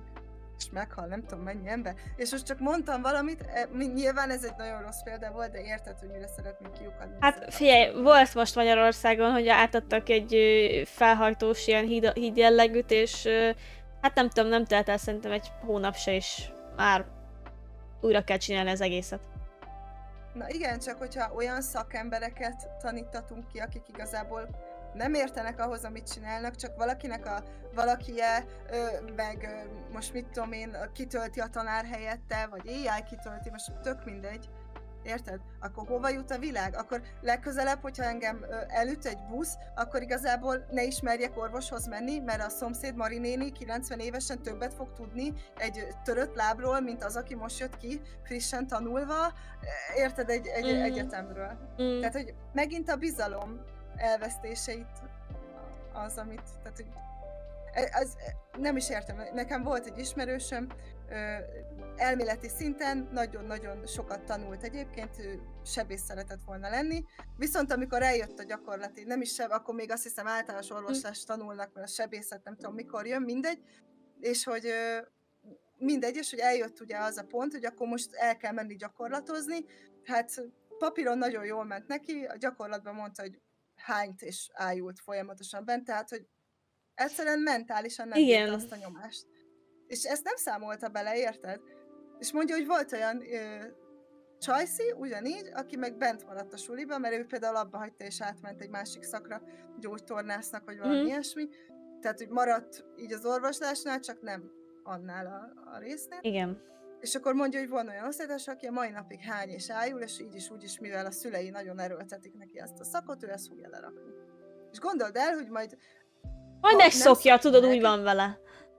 Igen, de ha nem, akkor tanulsz 10 tudod, majd, tudod, hogy műtét közben kicsit hozzátok a labort. Igen. Hát nem tudom, de igen, hát a szülői nyomás, amik az a baj, hogy ez az egyik legrosszabb és legtoxikusabb családi kapcsolat, amikor az anya meg az apa az ő régi vágyait eszméit akarja a gyerekre ráerőltetni. Tipikus, mennyi sportoljál, fiam, lányom, mert az kell, aztán a gyerek meg utálni fogja, és soha nem akar majd mozogni, meg azt hiszi, hogy ez akkor ugyanez a zenével, a híres zongora, meg hegedű leckék, hogy már konkrétan a füledet kaparnád, hogy ne kelljen hallani, és akkor ugye a munkával is. És akkor majd az gyerek majd csodálkozik, hogyha depressziós lesz, mert ha nem szereti csinálni a munkáját. Csodálkozzunk, hogyha felmászik ő is a hídra, nem? Igen. Utána még kapja ezeket a kommenteket. Hát amúgy igen, hogyha van is szakemberünk, kimennek külföldre. Hát az meg a másik, hogy aki meg tényleg ért hozzá, az meg nem fogja ennyi pénzért. Hát ez így igaz, ami megérthető. Hát nem fog 300 000 forintért dolgozni neked, úgyhogy tényleg kitanulta az életét. Máshol meg a tripláját kapod máshol meg. Igen, kap érte, mit tudom én, 1,5 milliót, hát nyilván nem így fog lakni. Tehát, hogy... De nem is várhatod el? Ja, persze. Én tökre megértem azokat. Sajnálom. Hát igen, csak... Mármint a mi helyzetünket. Nyilván. Ez is milyen érdekes dolog, nem, hogy te sokszor az életedet rábízod egy olyan emberre, aki úgy tanult. Tehát, hogy mennyire durva belegondolni, hogy én ezért sem lennék orvos, mert tudod, hibázok, és mindig félnék, hogy ezzel mondjuk tönkreteszek valakinek az életét, mondjuk, egy hiba miatt. Hát ez benne van és hogy így belegondolsz, hogy akire rábízod az életed, az ugyanúgy egy gyerek volt, aki eldöntötte, és tanult az egyetemen, és most ott van, és így tök érdekesebb. Ez olyan, mint a repülőgéppilóta, a buszvezető. Minden, nem? Igen. A taxisofőr hajnalban. Igen. Tehát, hogy... Kesanya. Nagyon durva. Egyszer hibázzon. Amúgy ott mondtam egyszer valakinek, hogy amúgy az orvoslásos dolgokban amúgy ez is ez a szomorú része, nem tudom, hogy mondjuk mit tudom én, megment mondjuk 100 embert az orvos, de mondjuk egy véletlenül meghal. És ugye beperlik, és akkor mit tudom én, elveszik tőle a munkálehetőséget, és itt ez a dolog, hogy ez a... Nyilván annak az egynek szar, de annak a 100-nak meg nem. És ez a baj, hogy nagyon sokszor van ilyen, tudod, hogy akkor emiatt kell felhagyni a pályával mondjuk, és akkor belegondolsz, hogy akkor még több embertől veszik el a lehetőséget, hogy úgymond meg tudjon gyógyulni. Nyilván igen, vannak kivételek. Igen, ilyenkor mindig az a lényeg, hogy az a kérdés, hogy mennyire jól nézik át ezeket a dolgokat, hogy hogyha mondjuk műhiba miatt halt meg valaki, vagy alapvetően már egy olyan ügye, tehát hogy szokták mondani ugye a veszett ügyeket, lehet egy olyan komplikáció, amit nem számoltál bele, vagy egyáltalán még a világ legokosabb embere sem jött volna rá, mert annyit random megállt valakinek a szíve, tehát hogy tudod, szerintem ezeket azért gondolom nem 2 nap alatt nézik át. Hanem az A legrosszabbak ugye izék, a mulasztások, ugye? Hát amikor igen, jó van az úgy. Ó, Nightmare, nagyon szépen köszönöm a Prime-os előfizetésedet, és a 23. hónapot csókollak. Vagy ami számomra kiakasztó, azok a kórházi fertőzések, amikor bemész volt egy ismerősünk, aki Köszönöm. úgy ment be, hogy egy lábtörésre ment be, és meghalt, mert elkapott valamit a kórházba. Tehát, hogy ez amikor mondták, hogy amiatt ugye régen is ugye, hogy műtét vagy hullába turkáltak, és utána csak épp, hogy megmosták, vagy még annyit se, és akkor utána mentek a szülőanyukákhoz, és hogy akkor csodálkoztak, hogy meghaltak. És akkor pont ez a durva, hogy egyszer kell a nővérkének, vagy bárkinek, vagy akár még csak a takarítónak is nem rendesen tisztálkodnia, bevisz egy baktériumot, akinek le van gyengülve szerkezet, az ennyi. Ennyi volt az élet. Igen. Igen, brutál. Meg hát amikor benned hagynak valamit műtétnél. Igen. Nem tudod, miért fáj a hasad. Ugye? Aztán engem az érdekelne, hogy például 10 per mennyi embernek lehet megfelelési kényszere. Hát, elég soknak. Mármint az mit jelent? Hogy 10 emberből mennyinek lehet az, aki megfelelési kényszeres? Gondolom. Hát szerintem 10-ből 10. Tehát, hogy szerintem a megfelelési kényszer az nézhető, hogy ez attól függ, tehát, hogy másnak való megfelelési kényszer, magamnak való megfelelési kényszer, a páromnak, vagy mondjuk a családomnak, a munkahelyemnek. Van olyan, akinek nincsen semmilyen, szerintem az se jó. Mert szerintem egy egészséges megfelelési kényszer az jó. Nyilván az se jó, hogyha már egy valamit elrontasz, és akkor már depresszióba esel. Jó az, hogyha ez ösztönöz is egyben. Tehát a megfelelési kényszer az amúgy, ha egy bizonyos szinten tudod tartani, az jó dolog tud lenni. Tehát, hogy önmagadat tudod fejleszteni, vagy a kapcsolatodat. Igen. Hát az egészséges. Amikor, szerintem ezt úgy lehetne elmondani, hogyha szívvel, lélekkel csinálod. Tudod? Tehát, hogy ha mondjuk te elrontasz valamit, akkor nem rögtön az van, hogy most akkor vége, lefekszem meghalni, hanem akkor az van, hogy jó, most ezt elrontottam, és nézzük meg, hogy lehet jobban csinálni. És az is egyfajta megfelelési kényszer saját magamnak, meg hogy megmutassam másoknak, hogy lehet, hogy most botlottam egyet, de tudok ennél sokkal jobb is lenni, hanem a legjobb. Éppen. Ezért mondom, hogy ez teljesen fejlesztő, meg igen. Hát nekem is volt olyan, hogy tudod, vannak, akik meg tudod egyszer hibázni, és akkor te szar vagyok, elment a kedvem, többet nem csinálom. Meg ez szerintem sok függ attól is, hogy a környezeted mennyire támogató ebben. Tehát, hogyha elrontok valamit, akkor jön-e az, hogy miért nem ugrottál le onnan, vagy jön az, hogy semmi baj, előfordul, akkor most csináljuk másképp.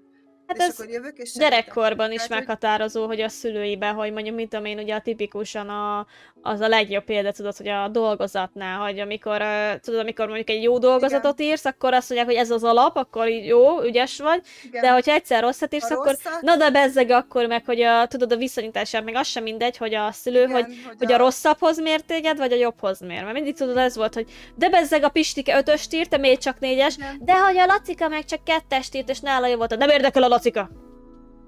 Igen, a Lacika nem érdekel, mert a Lacika anyukája is olyan, hogy mindegy. Igen. Érted? Tehát, hogy... Engem a Pistike érdekel, miért nem vagy olyan, mint a Pistike? Délben már borozik. Igen, miért nem vagy olyan, mint a Pistike? És hogy egyszer 5-ös lesz, tudod, és akkor mondod, hogy nem, mondod anyának, 4-est írtam, de mindenki más 3-as, nem érdekelnek mások. Meg hogy jó van az, jó van. Igen. Én egyébként összeteszem a két kezem, hogy nálunk soha nem volt ilyen, tehát nálam anya ez soha nem. Nálunk nem ennyire ilyen, de volt már, hogy máshoz hasonlított. De annyira sokszor nem. Volt előfordult olyan. Lehet, hogy nálunk is volt, de én nem, tehát hogy most speciál én nem emlékszem ilyenre, hogy nálunk lett volna. Az lehet, hogy nálunk is volt, csak nem maradt meg bennem egyébként. Nálam inkább apám részéről volt ez a ilyen nagyon, nagyon kemény nyomás, hogy ha most ez, ha nem 5-ös, és miért nincs ott csillag, hogyha 5-ös lett, akkor de még láttam, hogy még 5 másik embernek 5-ös lett, akkor miért nem csillagos 5-ös írtál? Tudsz ennél jobbat, meg többet várok el, meg de az én lányom, tehát nála volt ez. Igen, mert... Aztán rájött, hogy ez nem jó, igen. mert elkezdtem egyre rosszabbul teljesíteni, és hál' Istennek egyébként ő felismerte, és akkor elkezdett pozitívan nyomni előre, hogy na ez most jó, de legközelebb akkor többet, és jött velem, és segített. Tehát, hogy mert nem mindegy, hogy a gyerek ezt például hogy éli meg, tehát hogy ha mondjuk tanulni fog és jó akar lenni egy dolgozatban, nem mindegy, hogy most önmagáért akar jobb lenni, vagy azért, hogy otthon megfeleljen ennek. Tehát, hogy kialakulhat ez, hogy nekem is volt már ilyen, hogy csak azért tanultam, és igyekeztem jó jegyet szerezni, hogy büszkék legyenek a anyámék. És nem azért, mert hogy én magamnak, hogy most jó tanuló legyek, vagy és hogy most önmagam miatt. Igen. Azért is rossz alapvetően, mert nem érdekel, amit csinálsz. Hát meg magadat is így ilyen téren lebecsülöd, hogy másnak az elvárásai fontosabbak, mint a sajátod. Szia Nightmare megint, és köszönöm szépen, nem tudom, hogy hallottad, hogy megköszöntem. Csókolak. De igen, egyébként ebben teljesen igazad van, hogy meg alapvetően, hogyha magam miatt csinálok valamit, tehát hogyha valamit én szeretnék elérni, és rávezetnek, hogy nekem ez jó, mert lehet, hogy kell egy kis noszogatás egy gyereknek, mert hát most azért ritka az a gyerek, aki magától leül tanulni, egyébként valljuk be, de akinek... Anyai, most engem biológus leszek. Igen. Nem az van, hogy rendőr meg tűzoltó, hanem én most, mit tudom én, agysebészet. Villamosmérnök, igen.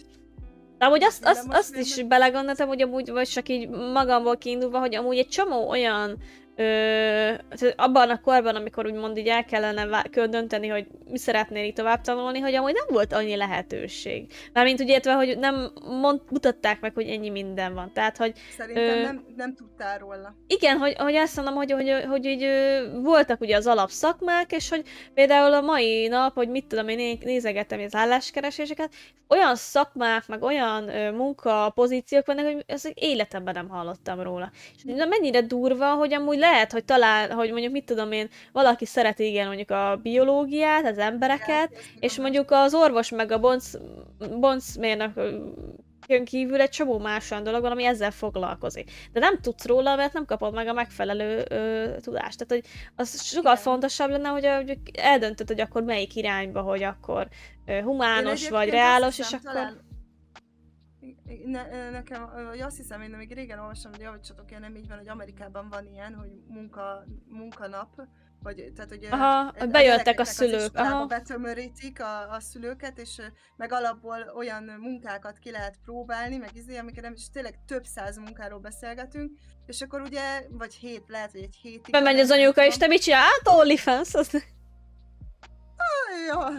De hogy érted a lényeget, és ez tök jó, mert hogy alapvetően ott a gyerekek, lehetek azt, tudod, hogy például a rendőrség az nem csak arról szól, hogy beülök az autóban és üldözöm a bűnözőket, hanem mondjuk nyomozó, vannak ilyen pályaválasztási napok, de az is olyan szerintem volt náluk, hogy ez nagyon alul nagyon, hogy bejön két ember, elmeséli az ő sztoriát, meg kitöltesz egy tesztet talán, de az is olyan teszt, hogy most csak így mire lehetsz jó, meg ajánl 3 munkát kb. De azok ilyen alapmunkák. Tehát, és az is olyan, hogy könyvelő, igen, azt hiszem pont volt ilyen, igen. Időmben ezek voltak, ugye, közgazdász, tehát ugye ezek mentek, szakács. Jogász, ügyvéd, meg ezek, és akkor így ennyi, de hogy így ilyen alfajok úgymond.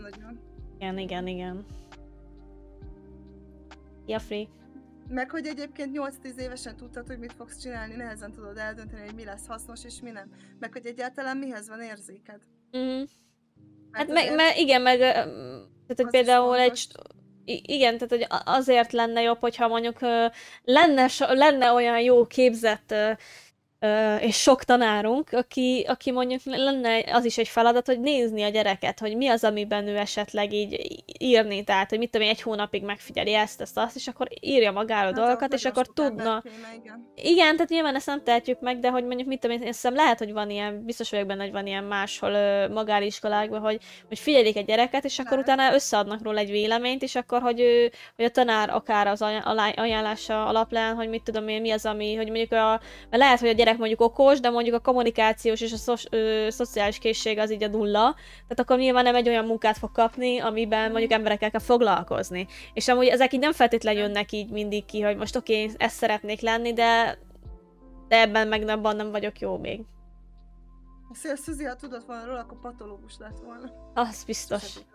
Nekem volt egy elképzelésem, hogy rendszergazda leszek, aztán suliban annyi sok felesleges dolgot tanultunk, hogy a kedvem is elvette tőle. Váltottam ruhaiparra, de csak hogy érettségizhessek, azután tanultam turisztikát, és most boltban dolgozok. Egyébként pont ezek nagy váltások! Ez nálam is végig volt, egyébként én is a végén ugye a Spárba kötöttem ki. Tehát, hogy mire nekem volt lehetőségem iskolákat váltani, hogy kipróbáljam egyáltalán, hogy nekem mi tetszik, addigra igazából el kellett mennem dolgozni. Tehát, hogy ez így annyira idegen, és most, mit tudom, én vagyok mindjárt 31 évesen, és például rájöttem, hogy egyébként lehet, hogy belőlem tök jó orvos lett volna, vagy pszichológus, mert van érzékem hozzá. És például, hogyha történik valami, akkor nem okádom el magam, ha valakinek leszakad a lába, mert tudom teljesen jól kezelni.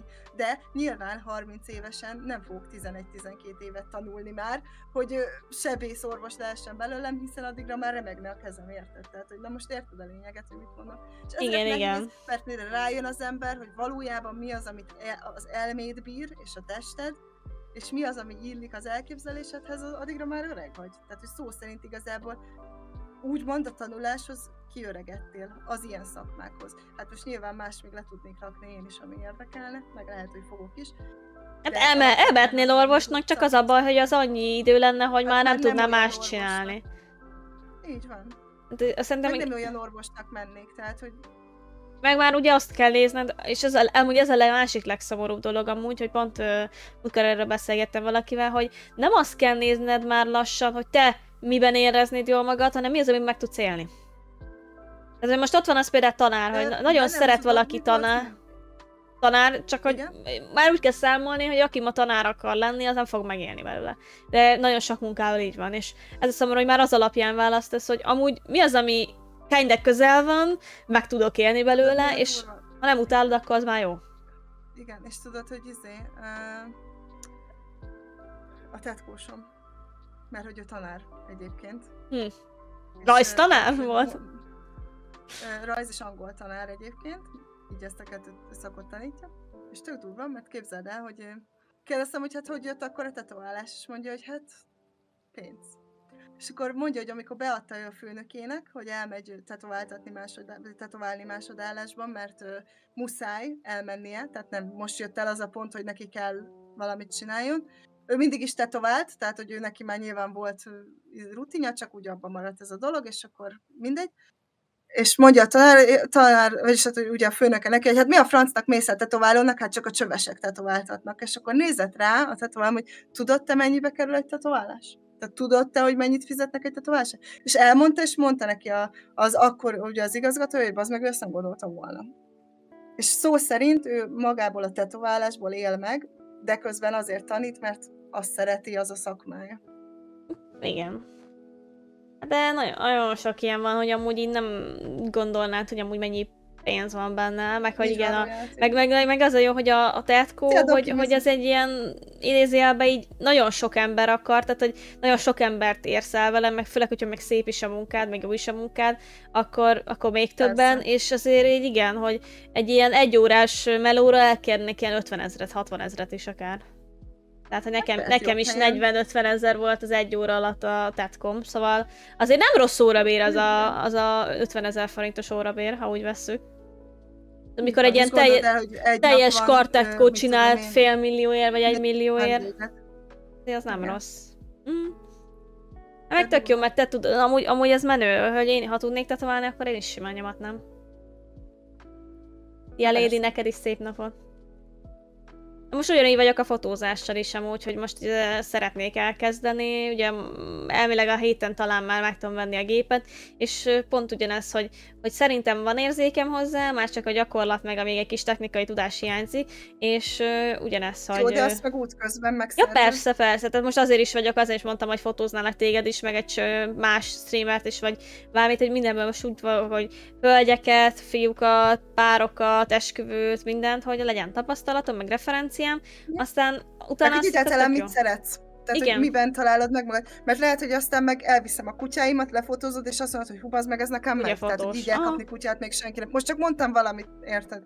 De hogy alapvetően ugye azért jó, hogy mindent kipróbálsz, hogy tehát, hogy látod magadban, hogy mi az, ami érdekel is, és amit tényleg el tudsz kapni. Hogy azért kerül, mert a jelbassza. Erről nekem az a TikTok videó jut eszembe, amikor így a csávó így fogja a karodat, és akkor így húzza, és akkor húzza tetkós egy vonalat, és akkor ahogy elengedi a bőrödet, ugye egy ilyen hullámos lesz, és akkor tudod, és akkor úgy megy ki, hogy így fogja, és akkor így kidobja a boltból, és akkor nem akar így elengedni, igen. Amúgy ez az egyetlen amúgy, amiért. Jó, két dolog érdem, tehát az egyik az, hogy szerintem van kézügyességem, meg tudok rajzolni, de nem annyira jól. A másik meg ez, hogy rohadtul félnék, hogy elrontom. Egyszer lökjenek meg valami, azt is... Hát azért igen, ott nyilván nem, de... úgymond senki, de... Most gondold el, hogy meg tudod, hogy mi szoktam gondolkozni? Például amikor, ugye most nyilván nekem sok tetoválásom van, de például itt is, hogy tudod, amikor veszem a levegőt, mennyire zavaró lehet például. De nem, direkt nem veszed levegőt. Varják az oldala. Igen, és akkor tudod és akkor visszatartom, és akkor tudod, hogy... Tehát, hogy vagy tüsszöksz egyet véletlenül. Tehát, hogy annyi olyan tényező van, ami véletlen. Én azon gondolkodok, amikor látom a nagy tetkókat, amik a szexi tetkók. Igen? Igen, meg még bele se számoltuk azt, amikor ideget talál, és mondjuk beráng a lábad. Ez véletlenül mint a Lloyd Dur, arcba veredsz. Igen, jó, most nyilván nem akkora ideg, de mégis tudod, érzed, hogy mondjuk így pont azt. Vagy amikor például elkezd csikizni, és akkor jaj. Tehát, hogy azért ez egy... nem tudom, én baromi kellemetlenül érezném magam, hogyha nekem ilyen, és akkor közben hajolj bele az emberbe, vagy hogyha olyan, vagy gondolod, hogyha intim helyen tetoválás. Ezt akartam mondani, hogy én belegondolok abba, hogy mondom, volt egy barátnőm, akinek olyan tetoválása van, hogy a puncusánál a belső combjára csápak, ahogy úgymond, mintha ott lenne a szörny, és jön neki.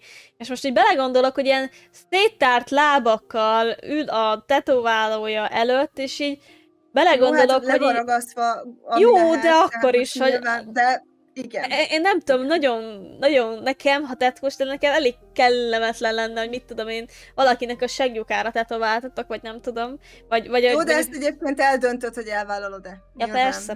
Tehát az én tetkosom azt mondja, hogy ő ilyeneket nem. Tehát ő nem. Tehát ő rosszul érez magát. Vagy olyan, mint a kozmetikus is, amikor az intim gyanta, hogy igen. Úristen, én nem tudom, hogy... De még elmenni sem merek, nem, hogy megcsinálni. Tehát, hogy egyiket sem, egyik félről sem merném megcsinálni. Igen. Úristen. Igen. De mindig a rossz anyák jut eszembe. Nézd, Kraken. Hány tetkóst rúgtam meg idegrángást, hál' Istennek egyet sem. Meg nekem egy tetkósom van, egy tetoválót csináltam, majdnem az összes, hát most felnőtt fejű tetoválásaimat nyilván, mert amikor kisebb voltam, akkor még máshova is jártam, de hál' Istennek én nem vagyok. Én azt mondták nekem, hogy én annyira nyugodt vagyok, hogy engem jó tetoválni, tehát hogy én vagyok az, aki úgy fekszik, mint aki megdagolott tetoválás közben. Igen, nekem is. Úgyhogy... Nekem is ez volt az oldalamnál, hogy ott szinte majdnem elaludtam. A hátam az már jobban fájt a gerincnél, mert amikor a fehér részét csinálták, a színezést. Ott már egy kicsit szenvedtem. A fehér az amúgy fájdalmas. Meg kényelmetlen volt, mert egy órán keresztül úgymond így begörnyedve így ültem egy helybe. Tehát, ha feküdtem volna, akkor kényelmesebb lett volna, de már igazából a nyakam fájt, ahogy így kellett tartanom egy órán keresztül. Igen. Hát ugye, és akkor úgy tartod, nem mozogsz, minél hamarabb legyünk kész, a tetkósnak legyen kényelmes, mégiscsak ő dolgozik, tudod, és akkor te meg ott kicsavarodsz, meg igen, a feje meg azért nem volt rossz rész, mert ott ugye már egyszer átment rajta, és úgy mondom, mint hogy a sebet kezdeni, mert nekem nagyon vérzik a bőröm, tehát ezt mondták is, hogy nekem nagyon olyan, és hogy az volt a szar rész, hogy amikor már egyszer átment rajta, és akkor most utána, hogy a sok fehérrel még egyszer, tehát hogy ha csak fekete-fehéren körvonalak, akkor az nem, de színész, és kurvára fáj. De amikor oldalt csináltam, akkor legalább így feküdtem, és csak így... El voltál. Ja, az jó volt. Igen. Mondjuk nekem meg pont tehát én ebből a szempontból, hogy mondják, szerencsés vagyok, mert nekem tényleg nem vérzik. Tehát, hogy én nekem olyan, mintha egy papírra rajzolnál úgy nagyjából, tehát, hogy nekem mindig azt mondja, hogy vastag a bőr. A bőröm, úgyhogy tényleg rám aztán nagyon könnyű tetoválni. De hát látszik is rajtam, hogy ugye én pont az vagyok, akinek általában nem fáj, vagy nem érzem. Hál' Istennek. Jól elkanyarodtunk megint a... Hogy lehet csikis a tetoválás? Tud csikis lenni. Én nagyon sokszor röhögtem. Tud csikis lenni. Ha nem azt érzed egyébként tetoválás közben, tehát nem a szurkálást érzed, ez inkább egy ilyen hosszú folyamatos vágás. Olyan, mint amikor egy ilyen, mint amikor egy nagy körömmel itt tényleg azért belenyomva próbálod, tehát azért erősen megvágod magadat, ahhoz tudnám én hasonlítani. Igen. Az enyémet. Mint amikor egy kis ilyen üvegdarabban nem nagyon mélyre, de elkezded végighúzni azt a kezeden. Igen, nem... Inkább egy vágást érzel, tehát nem azt érzed, hogy püty, csak egy folyamatos.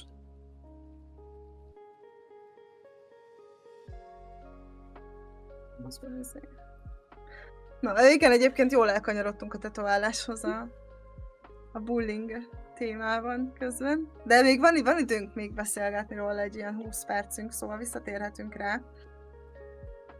Hogy én tudjátok, hogy még mi jutott eszembe egyébként, most így, tudom, hogy az iskolai bántalmazásról, vagy verbális bántalmazásról beszéltünk. Konkrétan esélytatók odáig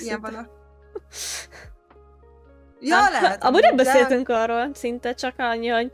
Ja, igen, csak az érettségét kezdtük el taglalni, bizony. Ja, meg hogy megemlítettük, hogy ugye sokat szivattak minket a suliba. De erről egyébként én már beszéltem egyszer, hogy engem ugye az orrom miatt rengetegen basztattak még, hát nyilván általános iskolában, középiskolában úgy egyszer-kétszer, de inkább az általános iskola az amúgy igen. Ami milyen vicces, nem, hogy azt gondolná az ember, hogy ott még idézőjelben gyerekekbek a gyerekek, de nekem is az általános iskola volt, ami is pokol volt, a gimi utána már egy kicsit könnyebb volt. Ott már mindenki leszarta a másikat, vagy hogyha nagyon olyan voltál, akkor kötöttek beléd, de mondjuk ez az is, hogy már elmeséled, mert például lehet az én nézőim nem ismerik a sztorit? Akkor... Ja, hát nagyon gyorsan így összetaglalva, ugye, hát most nyilván aki látja az orromat, az látja, hogy azért nekem egy kicsit ilyen felde, és én ezt nagyon nem szeretem, és amúgy is mindig ilyen nekem meg nagyon egyenes, és ezt szeretem. Hát inkább lenne egyenes. Tehát, hogy én nagyon sokszor kaptam, hogy ruhaakasztó, meg tudod, ez a tipikus, egy orrhosszal mindig előttünk vagy, meg ez az amaz, akkor lófejű vagyok. Nyugi, én meg melbedobással előtt. Igen, gondoltam.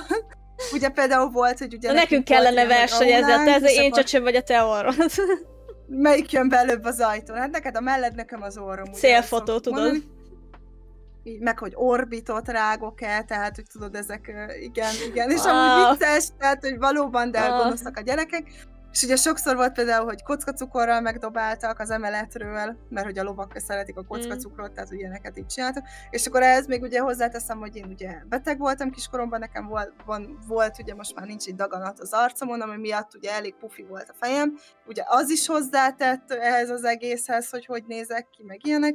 Szóval nekem így tényleg olyan volt, hogy én nagyon sokszor mentem sírva haza, hogy nem tudom, mit csináljak, és akkor most nyilván hiába beszéltem anyukámmal, aki beszélt az igazgatóval, hogy ez meg az történik, meg ha látta olyan tanár, akkor rájuk szólt, de most nyilván a gyerekek még jobban fognak basztatni, hiszen jaj, árulkodós vagy, meg miért mondtad, meg mit tudom én. Aztán megtanultam elengedni, nyilván, ahogy így felnőttem fel, tehát hogy nem volt összes semmi ízé, az ember megtanulja elengedni. Hát mit mondtak, hogy a trollokat nem szabad etetni, és ha nem foglalkozol vele, akkor nem fogják csinálni, mert megunják. Egyébként így tényleg így volt, meg tudod, hogy mi volt még ebben, ami nekem jó volt, de mégis szomorú, hogy jött egy másik srác, és azt kezdték el basztatni, mert dadogott.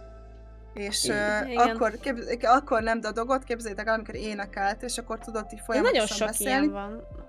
És igen, és képzeld el, feleltetésnél például úgy csinálták, hogy ugye kicsit így énekelve felelt, de nem azért, mert a tanárok kérték, hanem mert ő mondta, hogy ő szeretne akkor, úgyhogy nem baj, hogy picit így énekelget, mert akkor nem kell 1,5 óra ahhoz, hogy lefeleltessék. És ezért kezdték el basztatni, hogy akkor itt egy 100-as énekelj nekünk is, tudod, megjöttek ezek a szövegek, és akkor valahogy én elfelejtődtem, mondjuk ilyen téren én akkor azt csináltam volna tanárként, hogy akkor, mert pont ezért, hogy akkor mit tudom én máskor feleltetem le. vagy több szünetbe, vagy valami ilyesmi. Volt olyan, igen, volt olyan egy idő után, amikor már nagyon basztatták. Mondjuk sokszor azt mondják, hogy akkor meg kivételeznek vele, akkor meg emiatt nem, de nem tudom, inkább kivételezzenek, mint hogy utána évekig azt kapjam, hogy ilyen beszólásokat, ez nekem is kínos. Mert hogy nálunk is volt ilyen, tehát nálunk inkább gimibe volt ez, engem ugye általános iskolába basztattak, de az végig. Mind a kettő suliba, az elsőbe, ott inkább ott az volt, hogy volt egy lány, akinek nagyon a barátnője akartam lenni, és olyan akartam lenni, mint ő, meg hogy idézőjelben ilyen kiskutya voltam, én világéletemben az a fajta voltam, aki kiszemelt magának egy valakit, és akkor próbáltam elnyerni a kegyét, ugye amit mondtam, hogy megfelelni, és olyan lenne, mint aki nem vagyok. Igen. És ő az elején ezt így visszanozta, és aztán ugye nagyon sok ilyen fura dolgot csinált, hogy mit tudom én, azt mondták, hogy akkor vesznek be a baráti körbe, hogyha kint a udvaron felnyalok valami padlót, meg mit tudom én, vagy igen, hogy tegyek meg dolgokat, meg hogy amikor volt egy ilyen osztálykirándulás, akkor ugye kiderült, hogy ugye ők tették tönkre ezt az egészet, tehát hogy kifolyatták a naptejet az ágyamra, belerakták az almacsutkát, meg a chipset a táskámba, meg ilyenek, és akkor azt hiszem, hogy nagyon későn, évekkel később derült ki, hogy az a csaj volt, akit a legjobb barátnőmnek neveztem, de azt mondta, hogy ő se tudja, hogy miért csinálta, csak úgy vicces volt, és utána a másik suliban volt a legrosszabb, mert ott meg a lányok utáltak engem, azért, mert én jobban voltam a fiúkkal. Mert én kicsit a fiúsabb típus voltam, mármint így viselkedésre, és tudod, nem az volt, hogy ha volt ez az oldaladat megcsípik, összecsípik, hogy akkor nálunk ez volt a menő, hogy akkor basztatták a csajt, hogy tudod, tetszett, és én meg visszacsíptem, és nem hisztiztem, és volt egy olyan csaj, aki például idézéles távoltartásit kapott a sráctól, már hogy állandóan sikítozott, megütötte, meg ilyenek, és kiderült, hogy azért amúgy, mert mind a kettőnek bejön a másik. De ezt szarul fogalmazták meg. Én meg nem ilyen voltam, és így persze, hogy így idézőjelben jobban bejöttem akkor a srácoknak, mert hogy én a haverabb csaj voltam, aki Minecraftozik, GTA-zik, tudod, aki ilyen nem csak egy ilyen hisztis picsa. És emiatt nagyon utáltak a csajok, és rendszerint csúfoltak, meg dekoratívabb is, igen. El akarták kérni, hogy elmenjek a suliból, hogy fenyegettek. Volt, hogy akkor testileg is, hogy belém állították a vonalzót, meg ilyenek. Tehát nagyon érdekes dolgok voltak. Igen. Az olyan rossz amúgy. Engem a vezetéknevemmel basztattak általánosban rendszeresen, aztán középsuliban, meg amiatt, hogy szeretem az animéket, gémeket. Igen. És amúgy megkerestek középáltalános súlyos osztálytársak, és azóta javult a kapcsolat, vagy már letöld őket? Nem, engem senki nem keresett meg egyébként, de hát amúgy nem is izgat. Hát most mit foglalkozzak vele? Ők olyanok voltak? Hát most én csak remélni tudom, hogy kijött belőlük ez a gyermetegi rosszaság, és akkor nyilván felnőtt fejjel remélem nem ilyenek, hát most nincs ezzel semmi. Most én nem azért meséltem el, én nem haragszom egyikre sem. Tehát ha nekem ide jönne valami... Befolyásolták a jellemedet.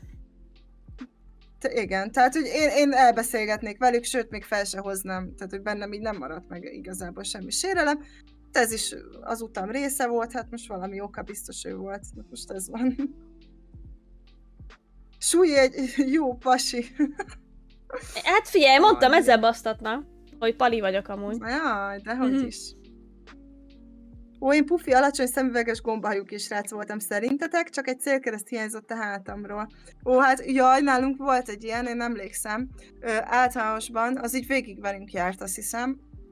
Mindegy, egy ilyen pufi kis srác volt, de amúgy tényleg egy végtelenül kedves gyerek volt, tehát hogy okos is volt, értelmes gyerek volt, tehát tényleg annyi volt, hogy pufi volt. Tényleg ránéztél, jóval pufibb volt, mint egy átlagos gyerek. Nem volt vele semmi gond, egyébként ugye elkezdték basztatni, és aztán olyan negyedik körül, azt hiszem, lehet, hogy már felső, mindegy, az a lényeg, hogy 8-ra az így kigyúrta magát az a gyerek, de mint az állat. Tehát, hogy annyira idegesítette, tudod, hogy ő nála ez így hatott, tehát nála ez úgy hatott, hogy jó, akkor most ennek vége van, én ezt megszüntetem, és tényleg mindent beleadva, úgyhogy soha nem sportolt, nem is szerette, megszerette az egészet, és tehát úgy képzeljétek el, hogy 8. végére azért már mindenki haverja akart lenni, meg minden lány szerelmes volt belé, mert úgy nézett ki, hogy úristen, de ez amúgy olyan vicces, nem, hogy a külsőd miatt, hogy egyből ennyire megváltoznak az emberek. Igen. Igen, hát a külsőség. De hát most mit vársz, hogyha azon nőttél föl, hogy a Bravo magazinban a 27 éves Ashley Olsen, aki 40 kiló vasárgyal együtt a legszebb a világon. Tehát, hogy nyilván ezek a akkori szépségideálok nem segítettek ám ezeken a dolgokon. Most sem? Hát most sem, de hát most nyilván ez sajnos ezzel jár, és most felnőtt fejjel máshogy fogod föl, de nyilván kisgyerek fejjel azt látod, még annó a Viva TV-n, meg az MTV-n, Szexi vagy nem. Szexi vagy nem, ugye kiválasztja, nem tudom akkor ki volt, nem a Majka, hát, hogy más. De szerintem ő is volt. Vagy amikor például a Sebestyén Balázs izén kívül azt mondja, hogy oda megyünk ehhez a dagadt gecihez, tehát hogy volt hány ilyen videója van fent, ugye, hogy így vezette például a Viva TV műsorát, szóval nyilván ezek nem segítettek tini fejjel az emberen, és hát nyilván a gonosz gyerekek meg ilyenek. Kicsiketnek is megdobogott a szíve, aki Gyurcsákó, láttál? Hát mindenkinek. Hát mindenkinek. Abban még az tanárok is azt mondták, hogy bazd meg, a felnőtt férfi nincs így kigyúrva, mint az a csávó. Tehát... Durva. Nálunk nem volt egy se ilyen soha. Mármint, hogy ilyen kigyúr, de szerintem még izébe se. De ő rendes, tehát ő rendes. Elhiszem, csak az, hogy nálunk egyébként meg gimibe se volt ennyire ilyen, hogy ennyire jól hát azóta én se láttam egyébként ilyet. Na, mindjárt rákeresket. Ja. Mindjárt rákeresek azóta, nem. De jóban voltunk mindig, amúgy nem volt semmi, tehát hogy...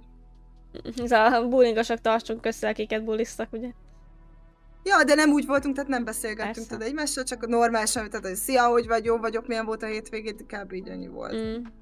Vagy hogyha olyan volt, hogy akkor tudod, egymás mellé ültünk, így 3-4-en, akiket nyilván basztattak a többiek, és akkor azért is basztattak, hogy mi egymással beszélgetünk, és hogy nézzétek, a kis ott együtt vannak. De hát ez tipikus amerikai filmekből is jön amúgy, szerintem. Nem, a túlsúly miatt bullying egy eléggé durva anorexiát indított, ami középső végéig tartott. Hát igen, Anó, ez a dolog, hogy ki hogy veszi ezeket. Tehát nem tudhatod, hogy a bullying ki az, aki nem érdekli, ki az, aki visszaszól, ki az, aki ezt úgymond motivációként használja, és erőt vesz, ki az, aki a rosszabbikat éli meg, vagy hogy mondjam ezt.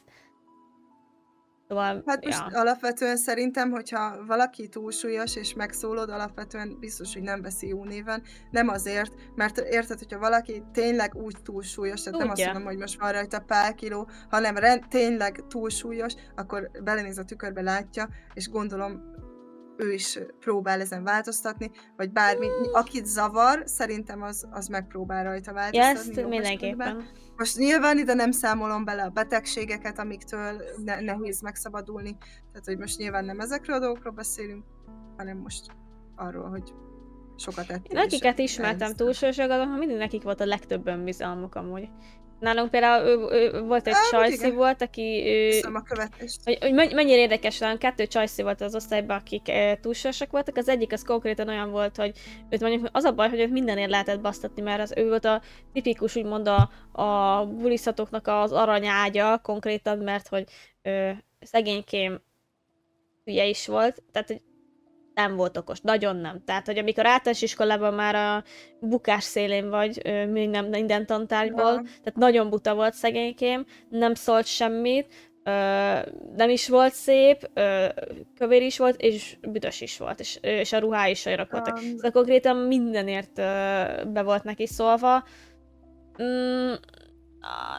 Azóta figyelj, én nagyon láttam, lett munkája, lett férje, szóval jó irányba haladt az élete.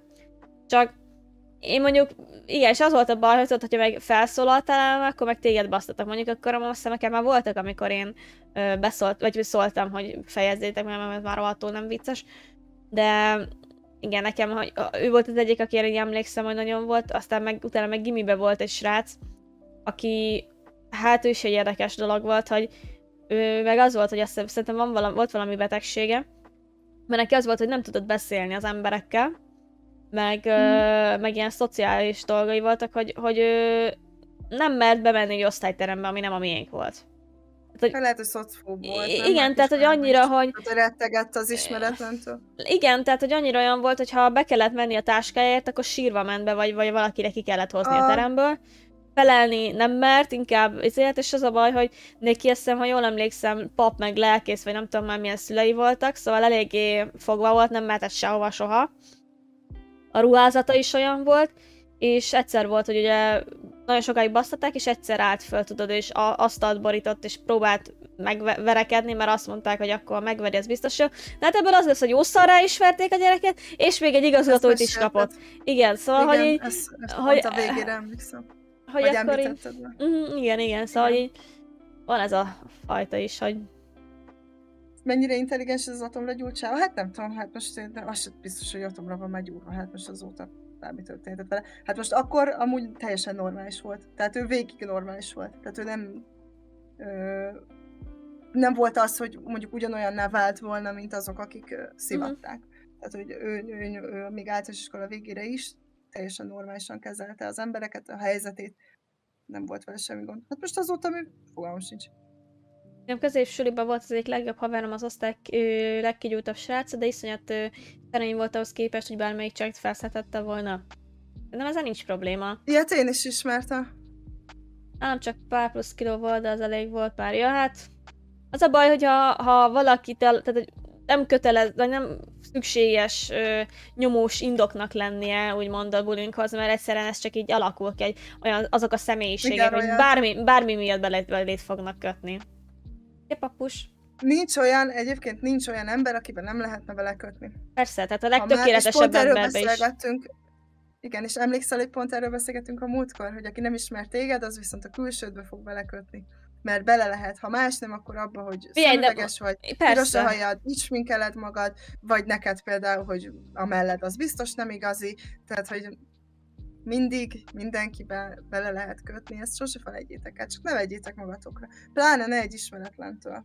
Furán áll a kislábúja, de bármi lehet. Nekem például egy érdekes... De ott van Megan Fox például. Emlékszetek, mekkora izé volt, mikor kiderült, hogy Donga ujja van? A nagy ujja? Amorfa nagy ujja neki. Ilyen nagyon pici körben. Hát ilyen lapos, nem csúnya egyébként, csak máshogy néz ki. És ugye ez kiderült, amikor a Transformersben szerepelt, és minden újság lehozta, mindenki teljesen oda volt, hogy úristen, hát Megan Fox se tökéletes, pedig ő a világ legszebb nője, meg és akkor emlékszem, hogy még olvastam is, hogy annyit reagált rá, hogy igenis. Mit csináljak vele? Ilyen. És érdekesen utána nem említették többet, pedig még mindig olyan. És szóval, igen, tehát ilyen, tehát az a baj, hogyha valaki idézőjelben külsőleg tökéletes, igen, lehet, hogy belsőleg vannak problémái, vagy betegség, vagy bármi. Ez is olyan, hogy például az is, hogy a szépség ugye relatív. Most hogy lehet, hogy valakinek valaki egy istennő, valakinek meg bottal se nyúlna hozzá, vagy egy ilyen átlag kategória. De én azon néztem nagyot, vagy egy érdekes dolog, ami számomra az volt, hogy volt egy csaj, aki nyilatkozott azzal, hogy ő utálja azt, hogy szép. Tehát, hogy tényleg egy gyönyörű csajról volt szó, és mondta, hogy őt például azért nem veszik fel a munkahelyre, egy csomó munkahelyre, mert hogy túl szép. És ezt most rögsz, de azért nem, mert hogy azért nem veszik fel, mert azt mondják neki, hogy azért túl szép, hogy majd biztos meg akarja majd a főnök dugni, vagy mert a munkatársait feszélyezni, de ő is mondta, hogy neki például az egész élete abból állt, hogy mindenki azt mondta, hogy csak azért ért el bármit az életben, mert szép. Ez, hogyha nem lenne szép, akkor sehol nem lenne az életben. És valamilyen szinten, hogy ez is tök durva, nem? Hogy nem csak rondának, tehát akkor is utálhatnak téged, hogy túl szép vagy, úgymond, vagy az átlagnál szemben, akkor meg azt fogják mondani, hogy minden csak azért. De ugye nekem ugyanez volt a mellemmel, hogy a cosplayben, amikor nyertem egy versenyt, mindig azt mondták, hogy csak azért nyertem, mert hogy a cicik. Ide Twitchen is, hogy azért néznek, meg azért támogatnak, mert cicik. De bármit csinálok, csak azért, mert cicik. Nem azért, mert hogy személyiség, akaraterő, bármit, de cicik. Figyelj, Szuzi, ha nem lenne cicid, akkor meg azért támogatnának, mert piros a hajad, ha nem lenne piros a hajad, akkor azért támogatnának, mert lány vagy, és neked mennyivel egyszerűbb. Igen. Mindig lehet ezt hova sorolni. Persze. Hova, és hova, és hova, és hova, és hova. Nincs vége, ez végen láthatatlan sorolási lehetőség. Mert pont ezért furcsa a világunk egyébként. Melbedobással nyerte a cosplay verseny. Na, ezt a Én kettőt az orra miatt nézném, köszönöm. Úgy kéne, hogyha Kellene neked ilyen orrkamera. Hogy így álljon valahogy is fel. Ne így le. Nem így fel. Akkor egy tipikus anime kislány lenni, azoknak van ugye ilyen egyenes orr. De nem jó, mert akkor szemből meg ilyen orrom. Igen. Na várj azt, hogy valahogy ezt a csontot itt középen egyébként, hogy ezt így egyenes. Figyelj, megoldom neked! Ja, akkor nem. Na gyere! De akkor lehet, hogy még kanyarosabb. Nem, mert amúgy meg szép a kanyaros orr is, csak akkor meg jobban kanyarodjon, mert nekem meg pont az a olyan sevelet az a piszeorr a kedvencem, ami így bejön, egy ilyen mélyedés, akkor kicsit kijön, és éppen, hogy egy ilyen picike is, meg ilyen kicsit így feláll, és tök jó. Igen. Ja, Herman, úgy mindenkinek általánosban engem csesztettek, majd lettek nálam jóval idősebb védőanyám, akik kérdezték a csesztetőket, most is vannak ilyen barátaim, akik olyan kérés nélkül megjelennek. Vannak, igen. Nekem is voltak, de és sosem akartam ilyet, mert nem voltam az a bosszúállós típus, tehát hogy nekem nem lesz jobb attól, hogy valakit mondjuk megvernek, vagy bármi ilyesmi. A hajrászakó amúgy ez tök menő, hogy te is így mond, egy erőt merítettél belőle is, hogy pont azzá váltál, amiért úgymond így bullyingoltak, hogy nem olyan vagy nem tudom. Egy-két éve szedtem össze magam, és azóta egyre extrovertabb vagyok. Egy idő után az ember rájön, hogy aki külső alapján ítéli másikat, az annyit is ér. Persze.